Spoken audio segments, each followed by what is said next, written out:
to the REBC for verification and approval, and that REBC will deal with matters on objections and disputes on its candidature at the appropriate time. Raila maintains that the petition is therefore premature and the issue of his nomination isn't ripe for determination by the court. He argued that the petitioner is relying on hearsay and rumours as well as inadmissible evidence in the form of newspaper cuttings, which Raila says is contrary to the provisions of the Evidence Act. In the petition, our court wants the court to direct REBC not to clear Raila, Wiper Party leader Kalonzo Musyoka and ANC Party leader Musalia Mudavadi, saying having served as a Prime Minister and Vice President respectively, they are public officers and therefore unqualified to vie for the presidency. He argues that the three are beneficiaries of the Retirement Benefits Deputy President and Designated State Officers Act enacted by a Parliament in 2015, which recognizes grants them a generous retirement package and an obligation to serve as advisors to the government and the people of Kenya. Now, with the 104 days to the general elections, the list of aspirants eyeing various elective seats as independent candidates is growing. From a list of 900 applicants 3 weeks ago, the number has shot to 5,471. Register of Political Parties under it says those keen on participating in the August polls without affiliating to political parties have until May 2nd to submit their applications through an online portal. So far, 10 presidential aspirants have submitted their applications to vie as independent candidates. They include Nixon Kukubo, a perennial feature on the presidential ballot paper. Kukubo was at the Independent Electoral Boundaries Commission offices for inquiries on the State House race. Now, the Ministry of Health has urged parents and guardians to take children aged 6 months old to health facilities for vaccination against malaria. Health CS Dr. Rashid Aman said that the ministry is scaling up malaria vaccines, especially in 8 counties in the endemic Lake region. Speaking at Bohongo Stadium in Kakamega County during celebrations to mark the World Malaria Day, Aman said the region reported a total of 3.2 million confirmed malaria cases, representing 75% malaria cases nationally. He said Kenya is one of the pioneer African countries to adopt the use of the vaccine, which has since been recommended by the WHO for use across the continent. Now, the Minister of Education has launched the registration of the candidates for the 2022 examinations and assessment set to be administered in November to December this year. According to Education Cabinet Secretary George Magoha, the exercise will officially start today and close on May 14th. Magoha said the examinations to be registered are the Kenya Primary School Education Assessment KPSEA, Kenya Certificate of Primary Education KCPE, Kenya Certificate of Secondary Education KCSE examinations, and KCSE qualifying test. The Cabinet Secretary said the registration will be done online by the respective head teachers and ruled out offline registration of candidates. Now, all roads that were damaged during the construction of the Nairobi expressway will be refurbished. This is according to Infrastructure Principal Secretary Professor Paul Maringa. According to Maringa, who inspected parts of Mombasa Road that were ruined during the building of the expressway, the repairs will be made before President Uhuru Kenyatta officially commissions the toll road to the public. The sentiments by the PS come after Kenyans took to social media last week to criticize the Kenya National Highways Authority for leaving sections of some roads unrepaired despite the impending launch of the Nairobi Expressway. On April 19th, a video which captured a drain pipe loosely hanging from a carriageway on a section of the road discharging water on cars below did rounds on social media. Kenya would soon after, however, reassure motorists that such damages would be rectified as soon as possible. Now, the government has lifted the ban on scrap metal trade recently imposed by President Uhuru Kenyatta to curb electricity equipment vandalism. Industrialization, Trade and Enterprise Development Cabinet Secretary Betty Maina made the announcement, saying that the order takes effect beginning next month. CS Maina noted that the directive will be implemented gradually as the state seeks to allow only licensed traders to take part in the scrap metal trade. This is Newswire. Dennis Assetto. Good morning.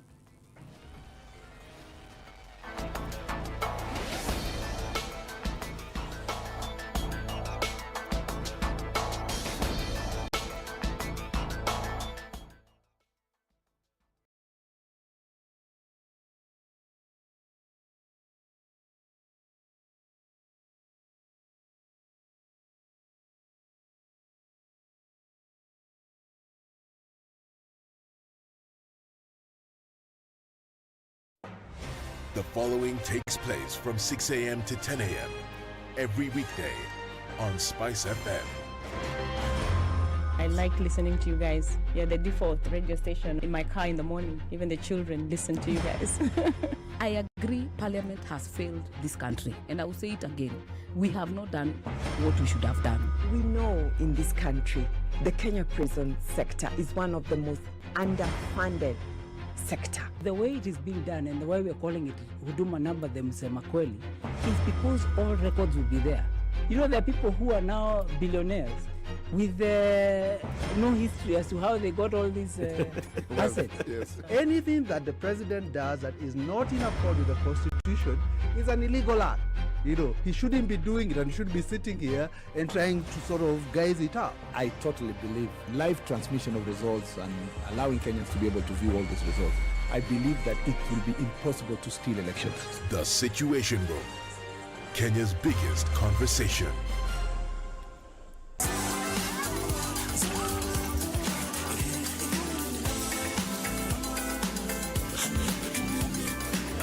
Smack dab in the middle of the week, and what do these roads look like? It's like it's picking up on Jogger Road today, getting out into the city. Yesterday, Haile Selassie was an absolute mess.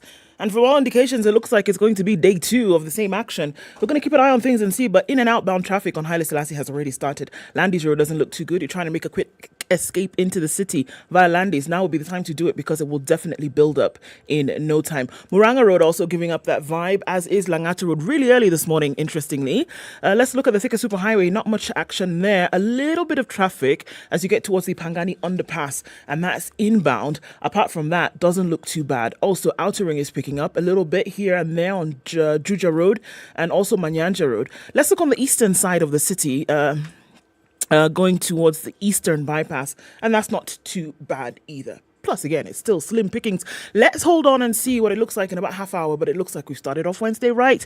Let's keep it just so. SpiceFM KE on Twitter. Talk to us there or text 40127 and let's keep things moving.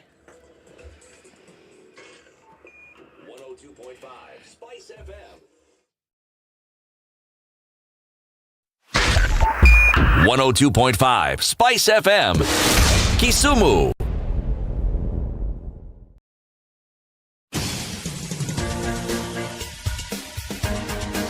This is the Situation Room, the home of hard-hitting political commentary and penetrating insights about the state of the nation. This is a talk radio experience like no other. The Situation Room, a place for hard truths, debates, and elevated conversations. The Situation Room, witty, political, engaging, deep, controversial. In the room, we have C.T. Muga, researcher, academic, seasoned political observer, a fountain of wisdom in these politically uncertain times. Ndu Okoh, Nigerian by birth, Kenyan by choice, communications expert, Pan-Africanist, a truth seeker and believer in people power, and Eric Latiff, agent provocateur, the man in the chair, seasoned journalist, news hound, a man who believes in punching up, not down. Biggest conversation. 9 minutes after 6 on the 27th day of April 2022. Happy Wednesday, wherever you are locked in. Good morning, Ndu. Good morning, Eric. How you doing? I'm fine, thank you. Yeah. You had a good day? Did you? Oh, yesterday. Yes? Yeah, it was all right. It's a new day today, by the way. Yeah, I got that. By the way. I'm with it. By the way, right? Yeah. City is away today. He's going to do 1 or 2 things. 1 or 2. Or could just be 1. You know. 1 or 2. Nisao. Depending On how the day pans out. Yes. Hopefully he'll be back tomorrow. Welcome to the conversation. People are already up and tuned in and saying hello. We'll be saying hello to them shortly. Today's conversation, well, we are still in the days of mourning President Mwai Kibaki and what he represented to many people and to the country at large. So today, we'll have a conversation with somebody who was hired by the state after Mzee Kibaki's retirement to be Kibaki's private secretary. Ngare Gituku will be with us at 7 o'clock. He'll tell us, okay, so how was Kibaki spending his days after retirement? Remember, he became the global ambassador for water, right? Mm-hmm. And then he had other things that he was doing. So what kind of stories was Kibaki telling those who are around him, sitting back and looking at the country, and maybe he's like, that's the moment when, if you see his cronies, people like Matera Keriri, remembering dates like that. My goodness. So you can imagine Kibaki saying, I remember I was on that flight to the London School of Economics. I was on seat number this and that. C-17. Yes. Good heavens. Yeah, and we landed at London and the temperature was this and that. And when I walked out of the airport and blah, right? Oh, that time when he got his first class honors from LSE. So all those stories and what he was doing, and also Gary's thoughts on how former presidents should do in retirement. Right. What they should do. What kind of projects they take on. All that kind of information and knowledge that they just move out of State House with. Right. And you can imagine the larger part of your life was spent In public planning for the service. country. And then sitting at the highest seat of the country. And then it ends. Like that. And then what do you mop up the time with? It must have been very interesting to be in his presence to see. It's just like the same thing I say about generals. I mean, you've risen through the ranks in the military. You know order. You know this is the time you wake up. This is the time you know there's somebody. Well, once you become now a senior officer from a brigadier general, there's somebody at your beck and call all the time. Sure. And this is what you're supposed to do. And this is the order of your day and your week and your month. And you know this is what you're doing. You become the general. You're receiving briefs. You're giving orders. You're doing this and that. And then suddenly, the Land Rover is pulled out, and that's it. And you're just on your own. At home. So now, what do you do? Very interesting. Quite. So 7 o'clock, Ngari Gitoku, keep it here for that. And then at 8, we'll have a former provincial commissioner who was working very, very closely as well with President Mwai Kibaki. He was the PC for Central Province, Jafta Kiplimo Rugut, talking about how Kibaki played his card when it came to security and governing. And, we've been told by how Moi used to wake up in the morning and pick calls from all his PCs. Yeah. Was Kibaki doing the same? I wonder. Like Was calling that all his follow-up? PCs and saying, all right, so what has happened? Moi used to do that. Hands-on. Every morning he'd get his call from his PCs, tell me what's happening in the country. It's interesting. Remember, yesterday Kamal told us that, it was kind of like you do your job, but you never wanted to be called by Kibaki and asked, hey, what's going on here? So it seemed as though his approach was, look, I have given you this position and this job. Do it.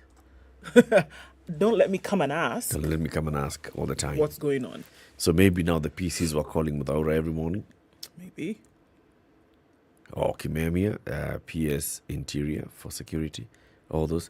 Anyway, Jeff Tarugut will be here at 8 o'clock. He'll tell us. We will get to know this. Keep it here for these and more conversations. Now, COVID. Okay, let's look at what's going on with COVID. We're still at 510 million, just upwards of 500,000 new cases of COVID around the world. 510,837,665. Let's look specifically at what's happening in Kenya. 5 new cases from a sample size of 2,326. A positivity rate of 0.2%. Really low, still pretty good. The call continues, get vaccinated when and where you can. A couple of interesting things happening around the world. India has approved its 2 COVID vaccines for children under 12. It's called Covaxin. And again, another country, India and China. India's not waiting for the rest of the world to say, or asking the world to say, please give us some vaccines. We They're saying, recognize this. We've got a huge scientific outfit in this country. We make drugs for the world. So we're going to do this for ourselves. Covaxin was made by Bharat Biotech and has been granted emergency use permission for 6 to 12 age group, according to the Health Minister Mandavia. tweeted this yesterday, and is also administered to children aged 12 to 18. 2 other vaccines have also been given emergency approval. It's Corbevax for children aged 5 to 12 and Zydus, a 2-dose jab for children above 12. Corbevax is also currently being administered to children in the 12 to 14 age group. The questions remain, should India be bracing for a 4th wave? Well, look at it. They're saying whether we're going to brace for a 4th wave or not, guess what? We have various vaccines that then can be administered across age groups in the population. So we're all right. Looking at another story, remember the Brazil Carnival? It happens every year. And for the first time in a while, it's coming back to the streets of Brasilia. The president, Bolsonaro, however, found himself ridiculed by his COVID policies as the world-famous carnival took place for the first time during or since the pandemic. During the Sao Paulo parade, a performer wearing a presidential sash transformed into a crocodile after receiving a vaccine on stage.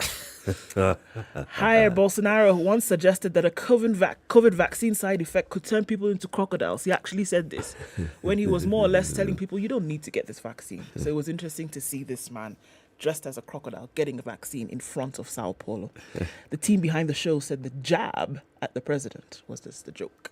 But I think it went further than that. Well, yeah, there's a whole politics going on. Remember, in the last 2 or 3 years, Brazil has been gearing up to a bitter election.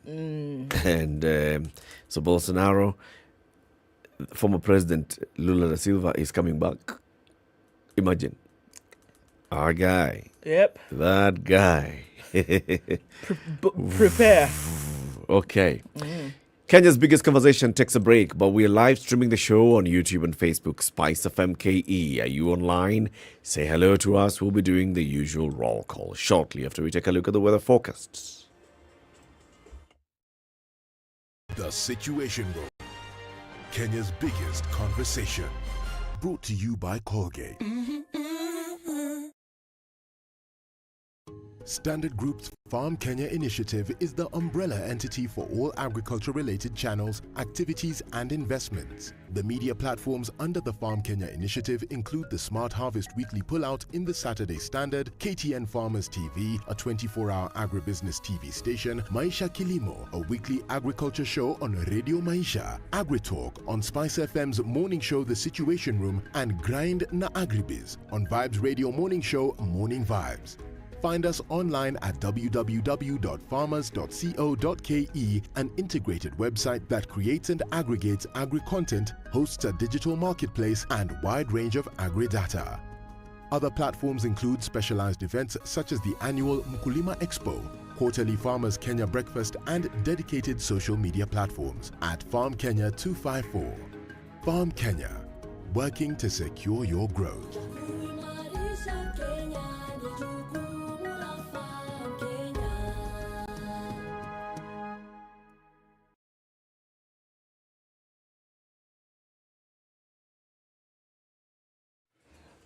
16 degrees and mostly cloudy in Nairobi today. We'll see highs of 23 and lows of 15.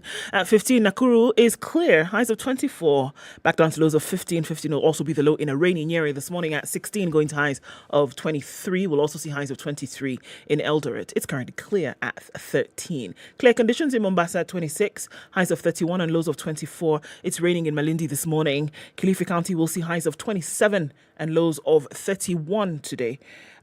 Partly cloudy conditions at 19 in Kisumu, highs of 27 and lows of 19, while at 16, Kakamega is partly cloudy, highs of 26 and lows of 15. It's raining in Kampala at 20, highs of 24. We'll see highs of 28 in a mostly clear Dar es Salaam for now at 24. 6 degrees and clear in Johannesburg, 19 will be the high, and we're looking at mostly clear conditions in Lagos at 27, highs of 31 and lows of 25. It's raining this morning in Kinshasa at 23, go to highs of 30. 11 degrees and cloudy in Beijing into Wednesday afternoon, highs of 15 and lows of 9, and Paris is clear at 6. We'll see highs of 19. 13 will be the high in London, where it's currently cloudy at 7. And rain showers in New York Tuesday night at 13. See highs of 16 and lows of 9. Spice FM. Spice up your life.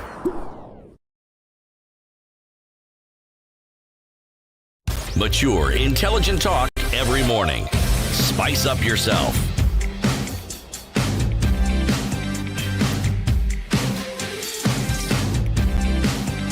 Mornings. 20 after 6. 94.4 Spice FM, Good Nairobi. morning. Washira Wilfred, good morning. I am in, folks. Karibu Sana. Angela Nyangs is tuned in from Katani in County 016. Eric, you know where that is, right? County 016. Eh. In Katani. Katani Katani is in County 016. Nice Over. Eh? Tova. Eh? Over Katani. Uko. Over Katani. Okay. Onda. Ukipita Swakimau. Hapo Over. mbele. Unaenda over. Okay. Mwange Joroge tuned in from County 001. Eddie Odor says, Koru is present. I have woken up laughing so loudly because what my daughter hears in your introduction theme is Sweetie Muga and not CT Muga. She is 5 years old. Indeed, he is Sweetie Muga. Good morning from Barara in Uganda. That's where Vincent Chumba is this morning. Good morning to you. Agola Linda, we see you. Good morning. Rono Nick tuned in from Langata this morning. And he says he's locked into the show like a church service. Okay. Clement Migai says, good morning, tuning from Kendu Bay. I really like the name of that place. What's wrong with you? You don't pay attention in church, Abby? So it could go either way. Collins Kiptai. I said I really like the name of that Kendu Bay. Kendu Bay sounds so... Right. Exotic. Right. Collins Kim Tai Kipsat is tuning from Eldoret. Your best tuned in as well. Govana. Ahufemeha. That's a really Ghanaian name. Ahufehema. Got it. Ahufehema Gina is tuned in from Ghana. Good morning to you. This is interesting. Gatungim Safi says, show Ecotop, Westlands taxi drivers business community. That's where you're tuned in from. Okay, fantastic. David Amanya tuned in. Solomon Wanyonyi. Amimo Vin tuned in as well. Seeing a lot of you. Okay, in Ghana, people are up early. We know Ghana is 3 hours behind, but 3 a.m. And Lukman Alheri is also tuned in, watching from Kericho is where Dennis is, and George is tuned in as well. We see the rest of you. Bedasu, you see you as well, tuned in from Machakos. Karibuni sana to the show. Asante sana. Did you see Andrew talking about no power? All right, Andrew tuned in from Chalby Drive this morning, and he says electricity has been off for 12 hours. My goodness, since 6 last night. Kenya Power claims that a fault has affected the line serving this area and that crews are working to restore power. Sorry for any inconvenience. Kill me now. Well, all right. Poleni. Crews are still working. Tell us when power comes back. It'll be interesting to know. Paul Andrew, and thank you very much, everybody, for getting up and early and tuning in. The proverb. Right. You got to do it just like that. Yes. No matter how hot the anger, it can never cook yams. Hey. No matter how hot the anger, it can never cook yams. Nice one. So just be calming down. You can't use it to cook. So we can't cook. We cannot eat because of this your anger. So just be calming down a bit. Chill.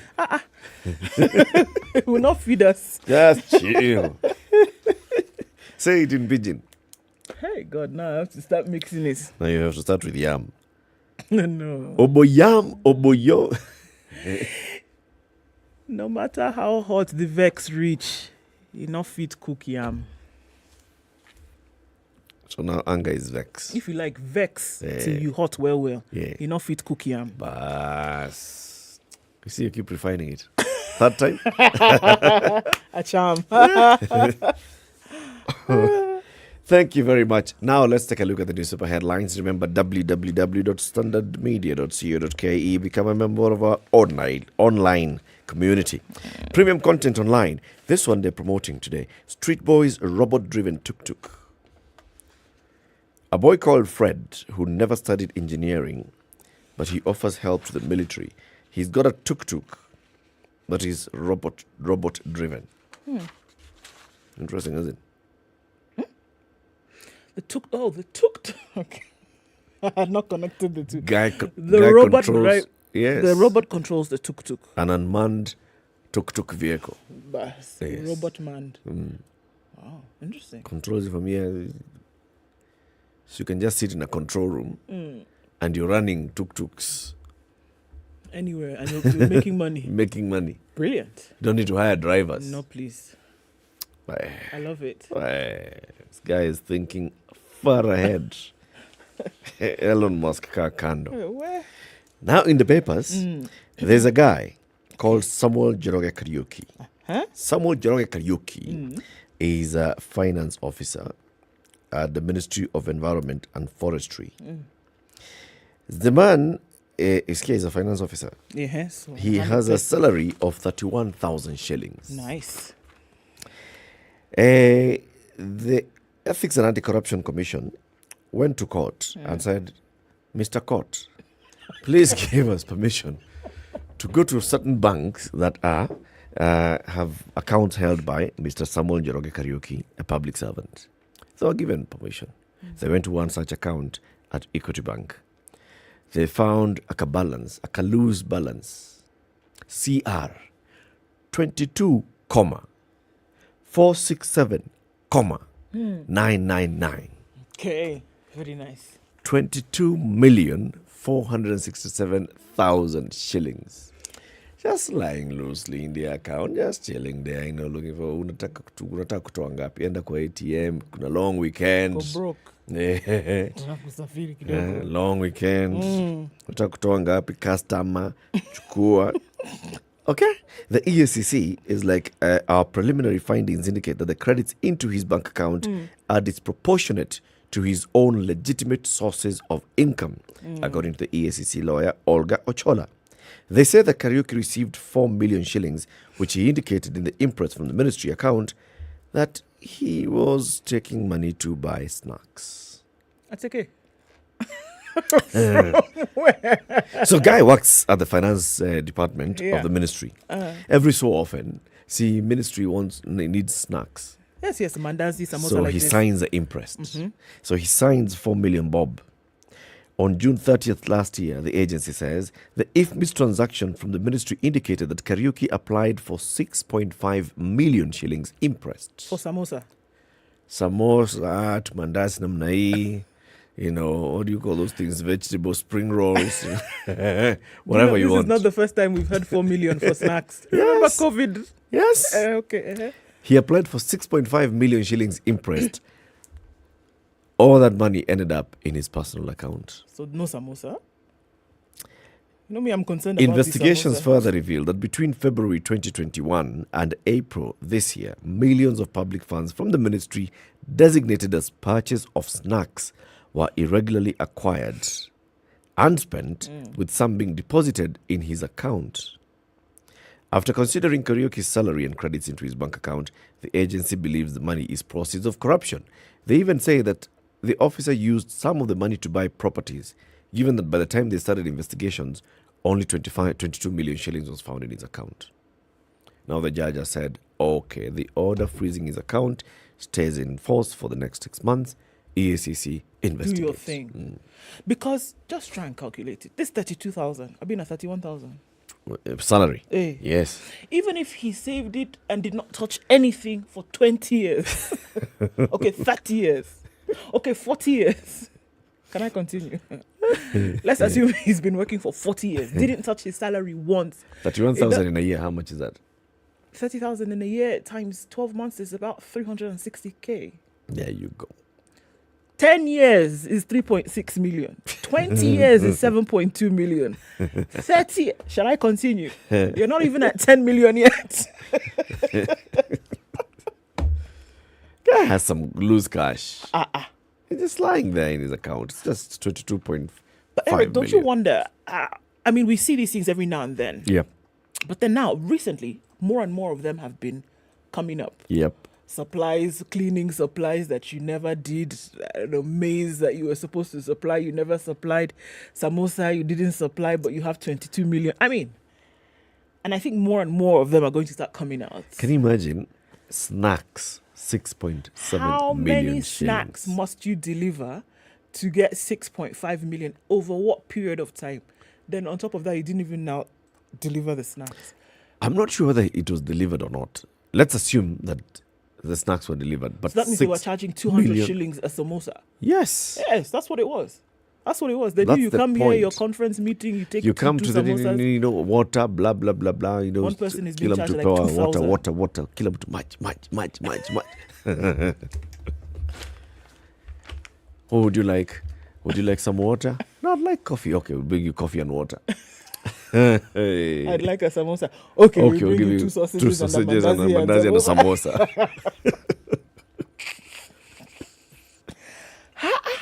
The audacity, man. People are really. So what is it? People are. It's crazy, and it shows you that this is what has been happening. It's a good thing that EACC now is able to actually go out there and directly do this. Sure. And has increased the publicity around this. The Asset Recovery Agency is also doing the same. But you ask yourself, so what exactly?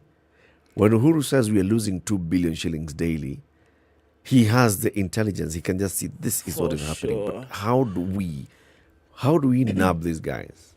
How many people They're got like away? ants. Yeah, everywhere. Everybody is just close stealing one, something. another one opens. Close one, another one is festering somewhere. So then you ask yourself, in the years gone by, before even EACC started tightening the screws on these things, how much money has been lost to corruption in this country?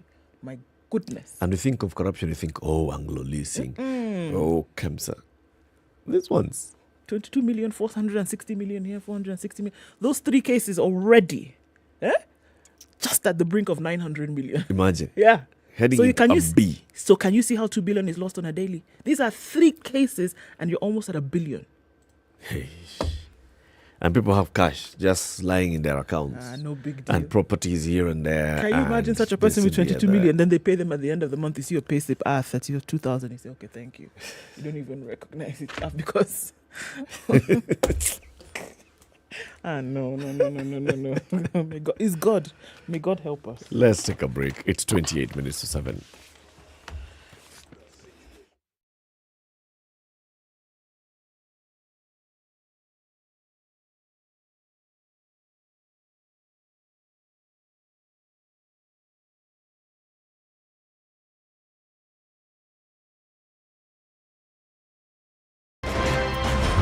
This nation has never healed genuinely from the 2000-2008 violence.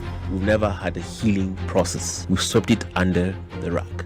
Let me tell you, the handshake was the most disastrous political event in the history of country after the coup attempt of 1982. There's no Kikuyu pothole, no lack of water, or Kamba, lack of traffic. Yeah. There is no Luya lack of drugs in the hospitals. Or Jaluo one. All our issues are the same issues. If you are in a room and just about everybody in that room has a court case or another, what impression does that give you? What are you saying? Why haven't you done it in the last 20 years? But they're telling us, like August, some miracle is going to happen. My friend, I want to tell you. Okay, so traffic building up in certain parts of the city this morning. We're seeing some action on Mombasa Road, a little bit here and there, especially around Imaradaima. Jogger Road, we know there's going to be a drama there every day. Same thing on Langata Road. Not too bad on Uhuru Highway right now, leading out into the city. Haile Selassie is doing the thing. And we're also looking at it building up on the Thika Superhighway, then getting out through to the Pangani underpass. Things are still waking up. Now is the time to be out if you want to get where you're going without getting stuck in traffic. Let's keep an eye on things, however, and see how they pan out. Help us out here, folks. SpiceFM KE on Twitter. Text 40127.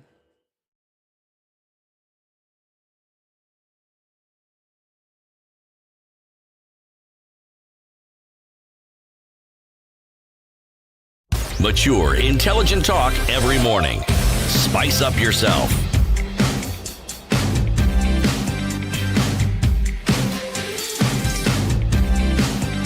Mornings done right. 94.4 Spice FM, Nairobi. Okay, so CBC is said to be, one of those things that, look, if you don't have your handle on it, then you're not really going to know how to go about it. So the training for junior secondary teachers starts. Remember now, the children who are going, the learners, who are going into Standard 7 that just started, they are the last ones in the CBC system, right? They will do Standard 8 next year. The ones coming after them are going into that. So junior the last secondary. one's in the 844 system. Exactly. All right. Now, it is clear to the TSC and teachers in general that if you're not trained on how to now teach at junior secondary level and then senior secondary level, we're going to have a bit of a problem. TSC has said that they've launched now the training of 60,000 secondary school teachers in both public and private schools in preparation for the rollout of junior secondary in January 2023. Okay. Commission Chief Executive Nancy Macharia yesterday said the program will see 6 teachers from each school across the country trained. The training will be carried out at a county and sub-county level at central venues, with the mode of delivery being both face-to-face and online. She said during the first phase of training, we will involve 60,000 teachers drawn from both public and private secondary schools, including special needs institutions. This is when she launched the training at the Kenya Institute for Special Education in Nairobi. By the end of the year, Macharia said the Commission plans to have trained a total of 116,024 teachers in the competency-based curriculum, so that by the time 2023 rolls around, everybody then will be all hands on deck and we can go. It started yesterday with the training of master trainers and is expected to end on the 13th of May. The master trainers now will train the rest of the teachers. They're transiting from to junior secondary, where we are dealing with a broad curriculum, which requires that teachers be retooled in the way they handle content. Very important. Therefore, this training is critical to the junior secondary teacher training. She said the training targets teachers across subjects, which is also very interesting.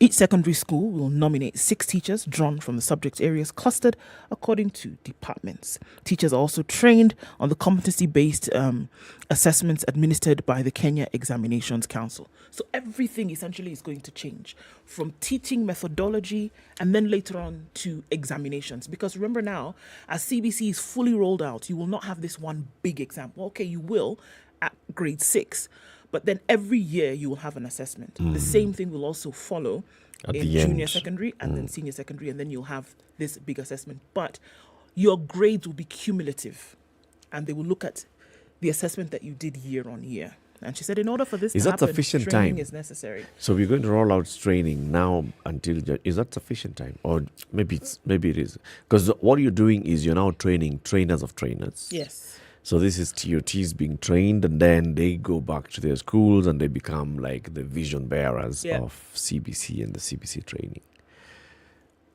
I don't know. Maybe they needed more time, but I don't know. Well, I mean, look at what happened with the primary. They had much less time because they just had to kind of jump into it. I think they had a total of 3 months of training, and this training was while teaching.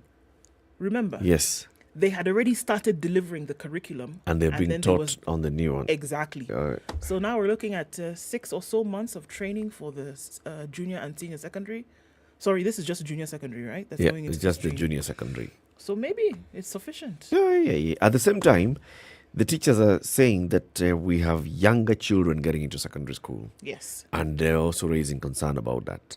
The Kenya Secondary School Heads Association says schools might get learners as young as 10 into junior secondary. He says, if you look at the recent KCPE report, it was clear that we are having a lot of underage children in our schools. This is according to Kahindi Muli, the chair of the Secondary School Heads Association. And it says the launch of CBC, the number of registered candidates for KCPE last year who were below the age of 12 rose to 33,627.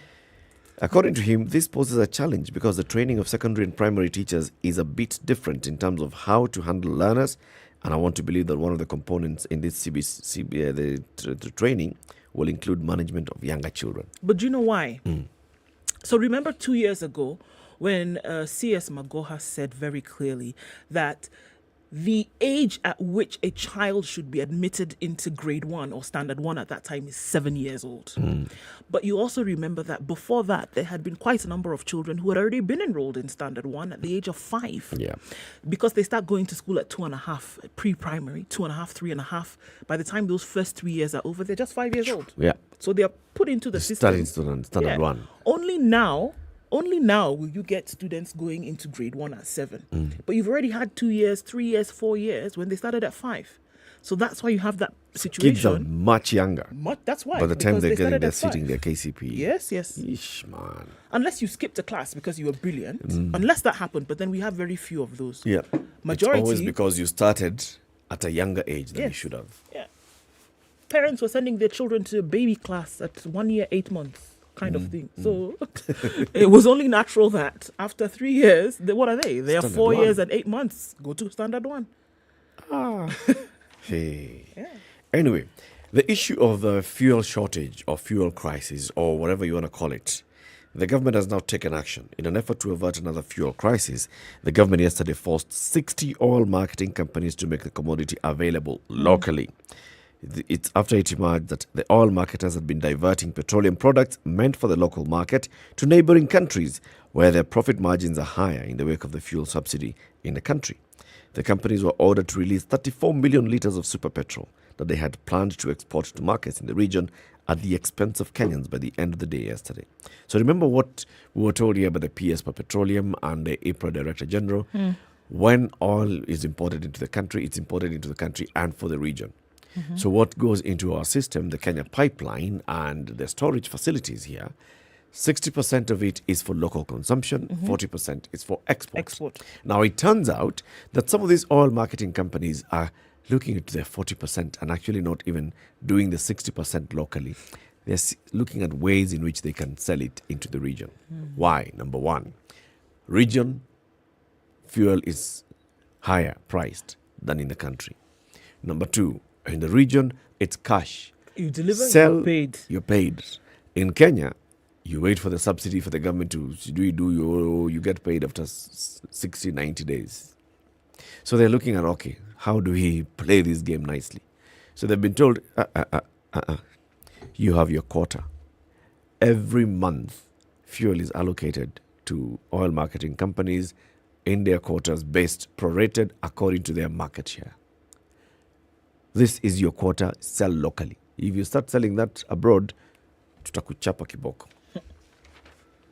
But, look, I can understand that. Can understand what? I can understand you being told that the 60-40 and that's the way in which you should operate because there are rules that guide the market system. Yes. However, once you're giving those guidelines, then also on this side, what you're supposed to do then ought to be followed as well. There's a reason. These folks didn't just stand up and say we're going to now try to switch it 60-40 or whatever. They didn't just stand. There's a reason why. They've been pressed to the wall whereby the money that they're supposed to be paid is not being paid. So this is the reason why they have to do that. Now, should you make the demand of them, then also on this side, can you do what you ought to do? Pay them. Yeah. If it's 30 days, pay them in 30 days. Let's even know if it's 60 days, pay them in 60 days. But then now we have a situation where folks are just delivering to you for free. Essentially, they're just buying and giving you. They're not making anything. You're financing government operations. Yes. That's it. So if you know that there's 2 shillings on the litre that you're supposed to give them, because in the breakdown, when we buy fuel, in the breakdown, we know that that's what happens. But then in reality, you're not giving them that 2 shillings of theirs. So, but also, this marketing companies should stop playing those games. Some of them are not even retailers in the local market.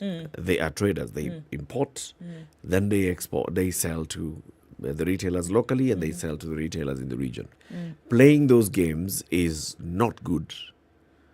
They are also taking advantage of a situation that, okay, we're not making money, let's go and make money elsewhere.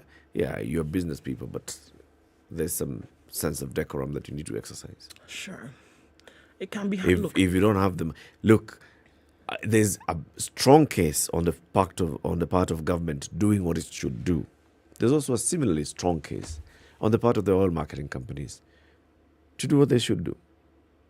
Everybody has responsibility here. And sure, if we're saying that the oil marketers have fallen victim to this whole situation, sure, there's a right way in which to do things, and I agree with that. If it would be nice if everybody filled out their responsibility and did it, and I don't think we would have this problem, because still, I mean, glaringly, the question, Eric, is that where does the money go? Where's the money? Money, it enters government.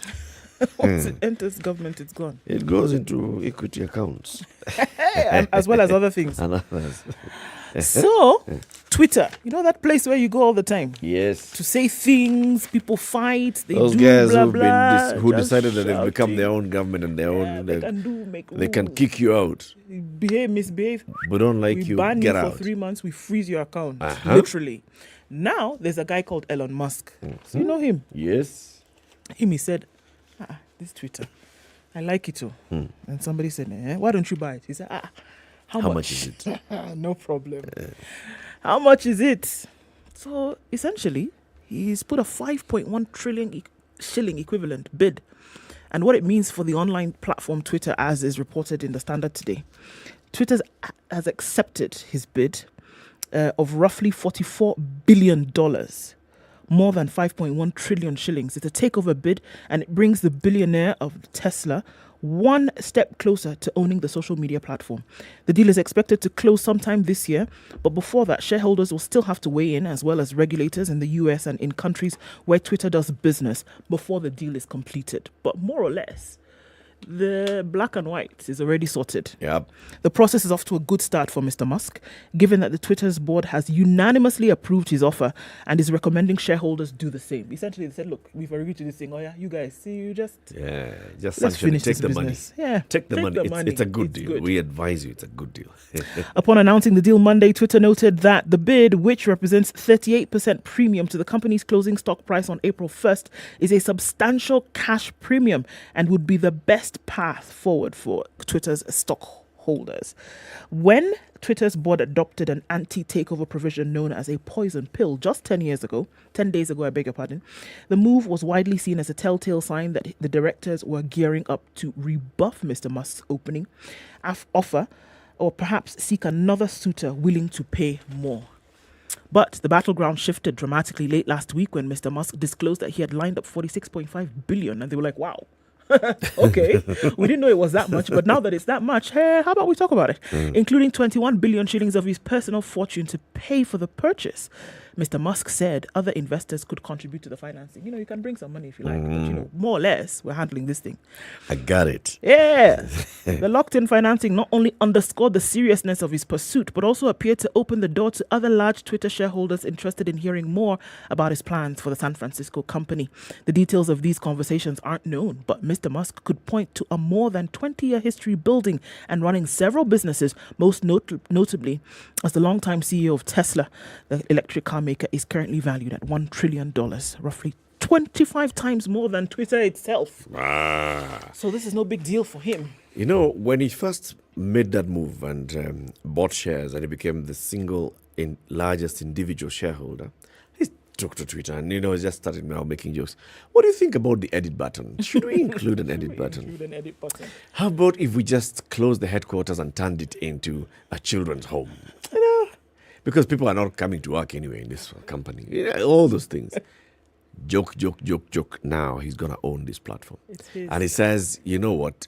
This should be the place where there's free speech. Nothing like you talk and then they shut you down. We're shutting you down, blah, blah, blah, blah. Just basically directly referring to what was done to Donald Trump by Facebook and Twitter. And I like that move. I have always said Facebook and Twitter stopped being... just a social media platform where you could socialize. Yes. And you can't say that it's your platform, so I come with the rules. No. When you have 1 billion people who subscribe to this platform, it has become a public entity. Exactly. Let people talk, man. If people can discern what is good, what's not good. Hey, let's see how he takes his tears. Yeah, whether now they'll actually start now making money. Yeah. There was a story that was published in the Business Daily on Monday that the central bank is directing commercial banks to ration dollars because of a shortage of the US currency in the Kenyan market. Now, the Kenya Bankers Association has responded to this and they've issued a statement. They're saying that the market, they'd like to inform the market that there is no such direction from the CBK in writing or verbally. Bankers have not received any direction from the Central Bank of Kenya in writing or verbally to ration dollars. Yeah. So where did this come from? They say, but if you listen to the rest of the statement, you can see where this is coming from. Okay. We have been in constant contact with the central bank to address the strong demand of dollars in the market. The central bank, having the best view of the market situation, has assured us that the market is well balanced in terms of supply and demand of dollars. The situation at the individual bank level may differ, leading to some banks experiencing a shortage and therefore taking decisions to help service their customers to the best of their ability. The strong demand for dollars felt in the market may be attributed to elevated demand over the last month or so as companies remit dividends and meet their overseas supply obligations in the wake of the strong post-COVID-19 recovery. However, the supply chain of foreign currency continues to grow, supported by receipts from the country's main exports and strong remittance and inflows, as evidenced by the CBK's monthly remittance report. This, we believe, the bankers say, will stabilize in due course and the market will revert to normal. So the Bankers Association is acknowledging that the market is not normal at present. Okay. There's a strong demand for the dollar, and this strong demand, despite them saying it is being evenly matched with the supply, but there's a strain. And that's why some banks are not able to keep up. What is happening now? All those things. After the results were released just the other day, it's about time now the dividends are paid to the shareholders. Some of these companies, especially if you look at the big banks, have multinational shareholders. You have got to pay the dividends. It's dollars. Then you're also importing. We are a net importer. That's dollars. Where are dollars coming from? Export. Are we exporting as much? No. There's a strain. All those things. So there's an issue somewhere that's happening somewhere. But the bankers are saying, no. That story was going to create some panic. There was already talk of, okay, so what happens next? Some rally on the dollar, some black market exchange rates coming up. A rise in the rate. That's for sure. For those who are now trying to buy dollars, you're going to have to spend a lot more shilling for it in order to get it. Wow. Okay. So a couple of days ago, a lady tweeted that she was on a plane going to Doha from Nairobi. And she was surrounded by about 20 young girls. Maybe the oldest of them was about 25. They had no idea about anything in their situation. They had clearly never been on an aircraft before. They did not know how to operate. But all they knew is that they had left Nairobi, somehow coming from wherever they had come from, and that they were going to Doha, and then from there, who knows where they were going. For job work. Okay. Had very few belongings beyond the clothes on their back. But it was clear to her that there was a problem. So she tweeted this, and there was quite some, response from her tweet, because it was a problem for many people, that a lot of people are just leaving and going, because the opportunity that's presented in the Gulf states for work, big. It's huge, and it beats what you'd be able to get here for many people. Now, there's always been that push and pull between government and agents, and how do you know where you're going if you're going to... Finally, a platform has been set up to help protect workers going to the Gulf states. A web platform to help protect migrant workers from abusive employment practices has been launched. The platform, called the Migrant Recruitment Advisory, will help in providing employees with peer-to-peer reviews about recruitment agencies in the country of origin and destination. The brainchild of the International Trade Union Confederation. It has so far 6 countries on the platform. Caroline Mugala from the East African Trade Union Corporation said Kenya is the first national center for migrant workers in Africa to pilot the platform that is available in English and Swahili. It lists thousands of agents and agencies in the countries of origin and destination and are updated regularly. Kenya is a country of origin, transit and destination for many migrant workers within the East African Community, Intergovernmental Authority for Development, IGAD, and globally. According to Teresa Wabuko, who is the focal point labor migration officer at the Central Organization of Trade Unions, the platform from the other functions allows the migrant worker to comment on their migration experiences, rate the agencies, and learn about their rights. This is great. But then I'm going back to that tweet of that lady. And these are young girls who maybe cannot even read, for goodness sake. All they know is that they struggle somehow. Their parents were able to help them get a passport. Then they going wherever they are going. Some unscrupulous agent is the one who has collected money from their parents. They go. Is that the same girl that you're going to ask to get onto this platform and update the status and tell you this is my experience with my employer? I'm trying to remember. We had a conversation with somebody here who talked about something that they had done on harmonization. It was Gor Semelang, all right? When he was working at the Youth Enterprise Development Fund yes. and at the National Youth Council, and saying, they even put in some work on how we can have, harmonized jobs like it's done in the Philippines with people who are seeking to go and work in the Middle East. We still have issues. This platform, it's a good idea. However, I'm sorry. Until we harmonize and we remove those unscrupulous agents, and we have a proper way, just again, it has been said very many times, the example of the Philippines is quoted left, right, and center. The Philippines, it's a state program. You go and work in the Middle East. The country knows where you are. Yep. You're actually reporting the country. If anything happens to you while you are in those Middle East or in Saudi Arabia, it is the government of the Philippines. Today, our embassies in the Middle East and in Saudi Arabia do not know. I said they don't know the people who went yesterday. It's very interesting to see. No clue. Landing in the Addis airport, there are scores and scores and scores of people who are going to Jeddah, who are going to Oman, who are going to Doha, who are going to Riyadh. Just sitting there waiting. You think the government is aware of all these people? 100 people easily at one time are gone. Do they know their names?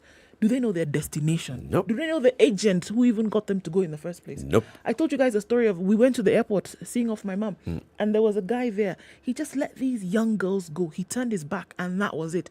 Did not turn back to look and see if they've gone inside. He's collected his money. He's done.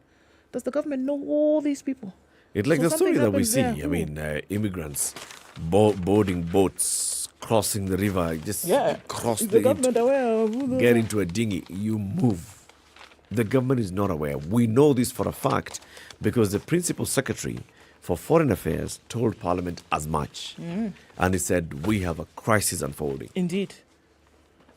We have a crisis unfolding in terms of the number of Kenyans who are going to seek employment in these countries, and the government is just not aware, and the government is just not in control of what's happening. And when they go there and they have issues, the government does not even know. So we're just hearing people who are dying.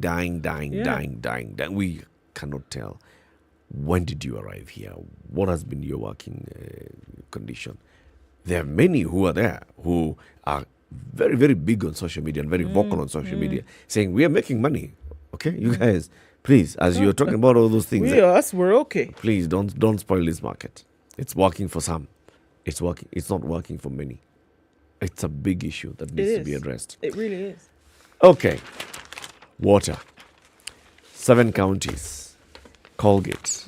The last 4 years, working in association with Well Boring, a UK NGO, went to some 7 counties and they sank some 90 wells in schools, and they've been benefiting communities. Indeed. And they want to be able to do more because they've seen the benefit clearly that this has for many communities. And they've said, you know what, let's do some 30 more that will be able to serve 120,000 more Kenyans.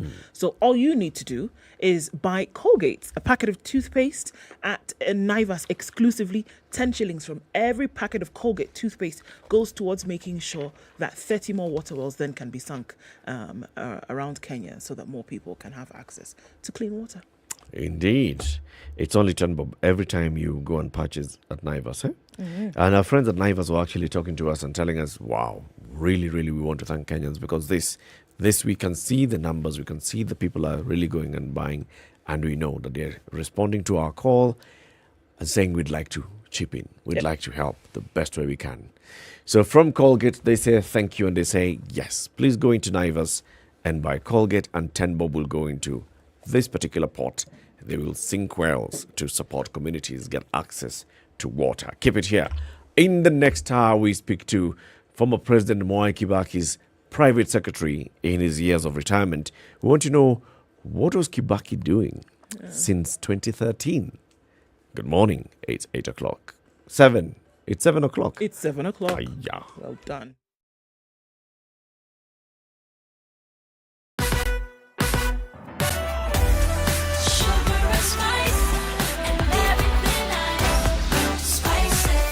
Spice up your life.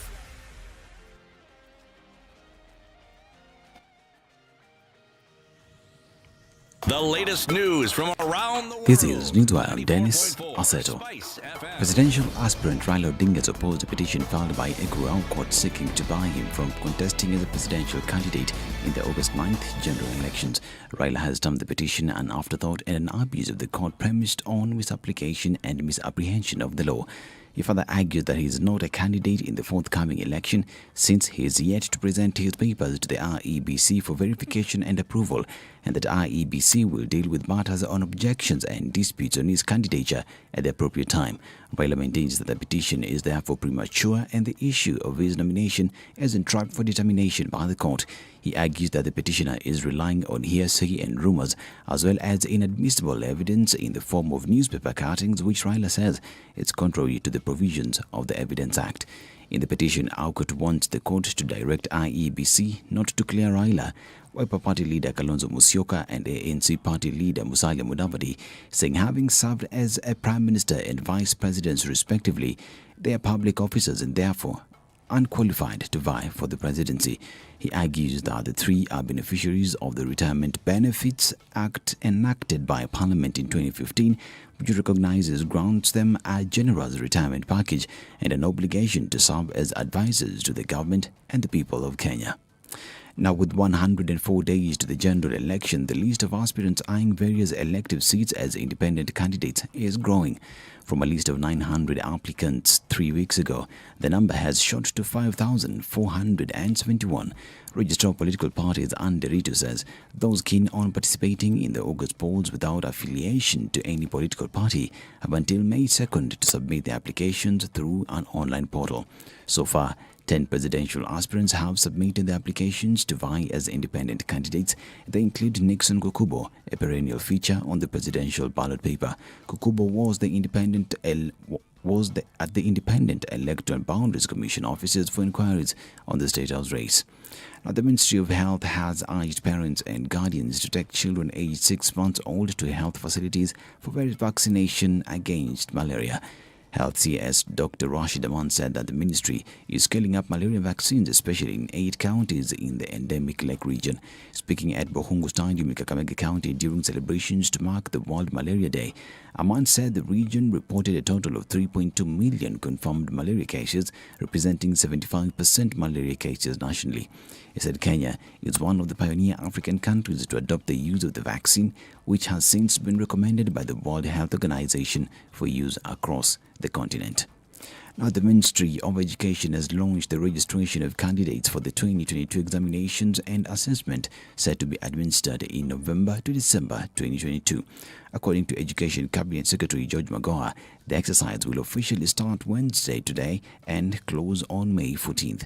Magoha said the examinations to be registered are Kenya Primary School Education Assessment KPSEA, the Kenya Certificate of Primary Education KCPE, Kenya Certificate of Secondary Education KCSE examinations and KCSE qualifying test. The Cabinet Secretary said the registration will be done online by the respective head teachers and ruled out offline registration of candidates. Now, all roads that were damaged during the construction of the Nairobi expressway will be refurbished. This is according to Infrastructure Principal Secretary Paul Maringa. According to Maringa, who inspected parts of Mombasa Road that were ruined during the building of the expressway, the repairs will be made before President Uhuru Kenyatta officially commissions the toll road to the public. The sentiments by the PS come after Kenyans took to social media last week to criticize the Kenya National Highways Authority for leaving sections of some roads unrepaired despite the impending launch of the Nairobi expressway. On April 19th, for instance, a video which captured a drain pipe loosely hanging from a carriage on a section of the road discharging rainwater on cars below did rounds on social media. Kenya would soon after, however, reassure motorists that such damages will be rectified as soon as possible. Now, the government has lifted the ban on scrap metals trade recently imposed by President Uhuru Kenyatta to curb electricity equipment vandalism. Industrialization, Trade and Enterprise Development Cabinet Secretary Betty Maina made the announcement saying that the order takes effect beginning next month. CS Maina noted that the directive will be implemented gradually as the state seeks to allow only licensed traders to take part in the scrap metal business. This is Newswire. I'm Dennis Aseto. Good morning.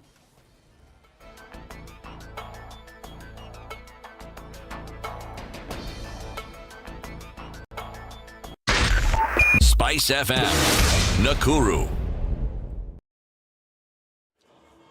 All right, at a few minutes after 7 o'clock, it looks like it's already started to pick up, and today looks a bit gloomy. So it looks like the rain will come down at some point, but keep an eye on things, and that means that traffic, it will get a little bit sticky as we look through the streets on Uhuru Highway. Then getting out into the city and out to Westlands, we're going to see a bit of a build-up of traffic there. On the Thika Superhighway, that has done the rounds, and some traffic all the way through to the Pangani Underpass and way past Survey out towards the Outer Ring Junction and even beyond. Kiambu Road also doing its thing well into Pipeline, and a lot of traffic there this morning. Nothing crazy at the moment, of course, depending on what your definition of crazy is. All right. On Jogger Road, getting onto the city, we'll see a lot of that action in that whole area going towards Landis.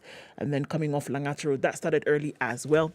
Let's keep an eye on things, folks. Help us out. You get stuck somewhere, or let us know where folks should avoid. SpiceFMKE on Twitter, text 40127.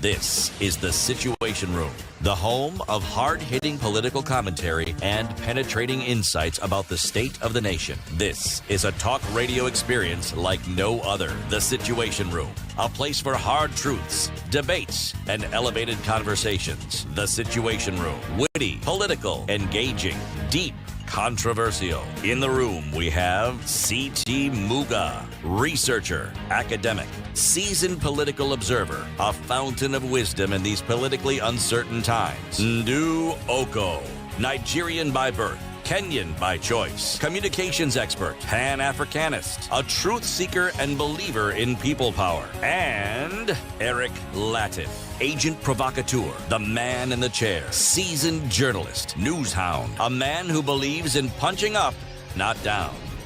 This is the Situation Room, the only way It's to 7 start minutes your after day. 7. Good morning to you. It's the 27th day of April 2022, the second hour of Kenya's biggest conversation, the Situation Room on SpiceFM and online on Facebook and YouTube. SpiceFM is our Facebook page and SpiceFM KE is our YouTube channel. It's Eric and Ndu Okoh. CT Muga is away today. And Ndu has the Nigerian proverb. Indeed. No matter how hot the anger, it can never cook yams. No matter how hot the anger, it can never cook yams. No. Okay, say it again in pidgin. Even if you vex well, enough it cook yam. Enough it cook yam. Enough it cook yam. That vex when you want vex, enough it cook yam. Okay.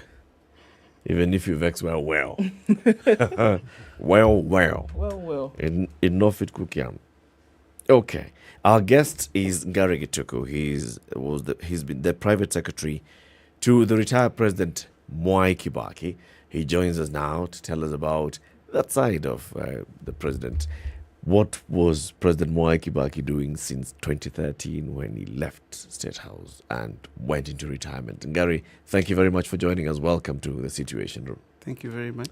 It's good to have you here, and it's good to have somebody who spent those years in retirement with the former president. I'm sure now he had so much time. The thing that we were saying earlier is you have spent your adult life in public service, 50 plus years. Every day you're either thinking economy, you're the minister for finance, you're the vice president, you're the minister for health, you're opposition leader, you are president, you are running the country, and then one day you hand over the sword, the man moves from behind you, goes to behind the new president, and you go back to State House to pack up your bags and go into retirement. I mean, it must have been something, and you'll tell us all these stories we hope to hear. We were told by the president via presidential proclamation on Friday that our former president has rested. And then that announcement, of course, ushered us into this period of national mourning and preparation for the funeral service on Friday and the burial on Saturday. What were the last moments of former President Mwai Kibaki? The president was unwell, yes, and it's nothing really big deal to be unwell because we all, at one point or other, fall sick. Yep. But throughout his retirement, and even before, he's quite a discreet man. And that's the character of his family as well. So I would like to simply say he was unwell. And the time came. He was not also young. And people of his age, many of them have one or other thing, they suffer from. Yeah. And like any other mortal, he succumbed like any other man would succumb. It becomes a duty of the president of the day to announce that kind of eventuality. But I would say you must credit us because we did not want to shout, quite in character with who we serve, President Mwai Kibaki. Yeah. In the final days of former President Daniel Arap Moi, the family then came out to tell us, okay, so the former president had been unwell and he died peacefully. And, this is after the president, of course, had done the job of the presidential proclamation. Yeah. In the case of Mwai Kibaki, was he at home? Was he in hospital? Hospital. Okay. Okay. Good enough. We understand, of course, the family wants to. Dad Mzee has rested. The country is moving into that era. The president has rested. You took over as private secretary to the former president, which is a legally recognized role. You're actually serving the state in this job. Yes. You are not working for Mwai Kibaki as, he pays you directly. We were paying you as a state. Yeah. This job, what is it? What is the job of a private secretary to the retired president? In a nutshell, a private secretary is the accounting officer at the office of the retired president. Your work is to ensure that things flow. Yeah? Coordination of every single thing that he needs to have done so that he's comfortable. He has security. He has a security detail. He has people who take care of him at home. He has people in various places who do this or the other. How are they coordinated? Is office working? If people want to speak to him, how do they come through? If there are programs that other people would like him to get involved in, like in my case, until his demise, His Excellency was the patron of Millennium Water Alliance. And for 2 terms of 2 years each, he was the special envoy for water for UNESCO in Africa. So coordinating all those roles, and sometimes the state would like him to get involved in this or the other. You remember, soon as he retired, he's the one who unveiled one of the bypasses, right? As President Moi, late President Moi was unveiling the other. And in the act, the presidential act that defines the roles of a retired president, they are required to be on standby because the president, the sitting president, can require them to do one or other thing for the state. In any case, like Eric rightly says, we are state officers employed by Kenyans, and therefore if we are called upon to do any other thing, it will be the right thing to do. Yeah. What did you hear from him, over those years? Because stories have already started to trickle in about the kind of manager he was, in terms of how his vision for the country then was delivered. So now here we have a different time period when he's out of that leadership position and onto a different lease of life. How then did he present himself? Did he talk about his achievements when he was president and before? Did he wish he had done things differently? Did he wish he had done more? How was that conversation? Interesting you asked that. I know that from 2 points of view. One, few snippets from him directly, and I'll come to that later, but a lot more from his acquaintances, the people at who knew him from way back. But first, let me say this.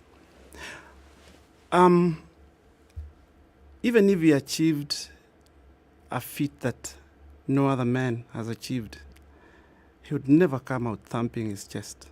Never. Number two, the man was so sure-footed, so sure of who he was and what he wanted to be, that it didn't matter what other people did or said. He was not distracted. Never. But more importantly, he loved Kenya dearly and sincerely. I've had long chats with people like Matere Keriri, Nick Wanjohi, and a host of others who have known him for a long time. And the kind of things they tell you inform you that he's never wavered from what he thought about Kenya from when he was executive director for KANU back in the day before independence. I've heard so many stories about him from Duncan Degwa, who I've known for years, and who is a repository of extremely classified information about Kenya and so on. That notwithstanding, a few things all indicate to you when you sit with His Excellency that there are certain things he's very satisfied with because he knows why they were, proposed and why they were done. For example, when it comes to infrastructure, there's no doubt that in his thinking, when you sort out the infrastructure, you have really set the stage for real development. And that's why roads to him, telecommunications, ICT, setting the backbones was extremely crucial for him. Because then you have the scaffolding which will help you to erect your programs and get people to do things around that infrastructure, that critical infrastructure, so that they may grow economically. They may, you may ease their hopes and desires to achieve certain things that they always wanted to achieve at a personal level or corporate level.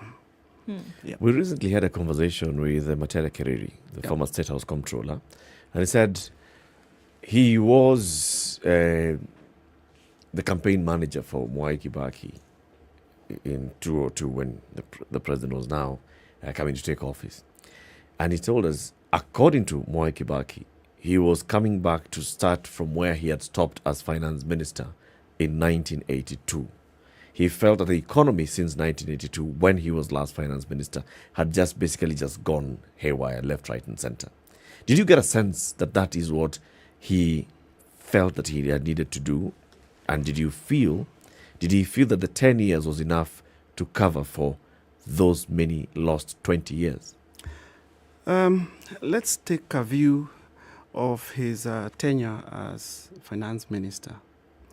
It is during his time when JKIA was built, Moi Airport in Mombasa was built, Nyeri Bridge in Mombasa was built, Mtwapa Bridge was built. The same story of infrastructure, but back then it was the Japanese doing it. By the time he was becoming president, the Chinese had taken over what Japanese used to do earlier. Right? And you can see the same trajectory is the same that he went with. But most importantly for me, if you look at some elements of Session of Paper Number 10 of 1965 and all other blueprints that guided Kenya's development, there's a thread that connects them, And you are right to say that he came to fulfill a dream that he had earlier, meaning if he had a free hand, he'd have done some of the things that happened when he became president way much earlier. Okay. What was his demeanor like after leaving the presidency? I I saw nothing really new that contradicted what he was when he was president. And I want to believe that even before he became president, the same demeanor that he carried when he was president and after retirement was consistent. Let me say this. My boss was magisterial, the way he presented himself. Very careful about how he presented himself to Kenyans or to people. Very measured in the manner that he would talk, he would dress, right? Nothing luminous, no. Just, statesman kind of stuff. And that demeanor was not just external. It was in his DNA. Because even when he came to the office, when he was in retirement, he'd behave the same way he behaved when he was president. His language, choice of words, the way he dealt with people, same. Wacha yo, Gary. Wacha yo. So there are moments when he tell you that. Well, his relationship with people was very interesting. It was compartmentalized. There are those that he was very fond of. Once in a while, he would hold your hand and walk around with you. There are those he was quite circumspect with. There are those that he loved debating stuff with, and there are those that he was easy with. An extremely intuitive gentleman who knew exactly who to deal with how. And very deep indeed, his insights. Not just an economist. Indeed, I would say a polymath, Someone who knew the world 360 degrees. Yeah. But did not necessarily have to say this or other for you to know that that's who he is. Right. Yeah. So the president had a home. He has a home in Muthaiga, home in Nyeri, home in Muga, in Muthaya, and had an office. Yeah. And this is why you sat at the office. Yeah. So was the president coming to the office every week, every day? I'm getting back to that point. You are used to waking up every day, getting briefs, hearing conversations, giving instructions on what needs to happen, and then you have gone into retirement. How did he spend? Let's even start with the first year in retirement. Did he take a break? Like, it's about take time. a couple of months off. Yeah. Couple of months. Then from early 2014, active again, quite active. Coming to the office every day. Yeah. And he had a full program? Well, full program in the sense that there are people who wanted to see him.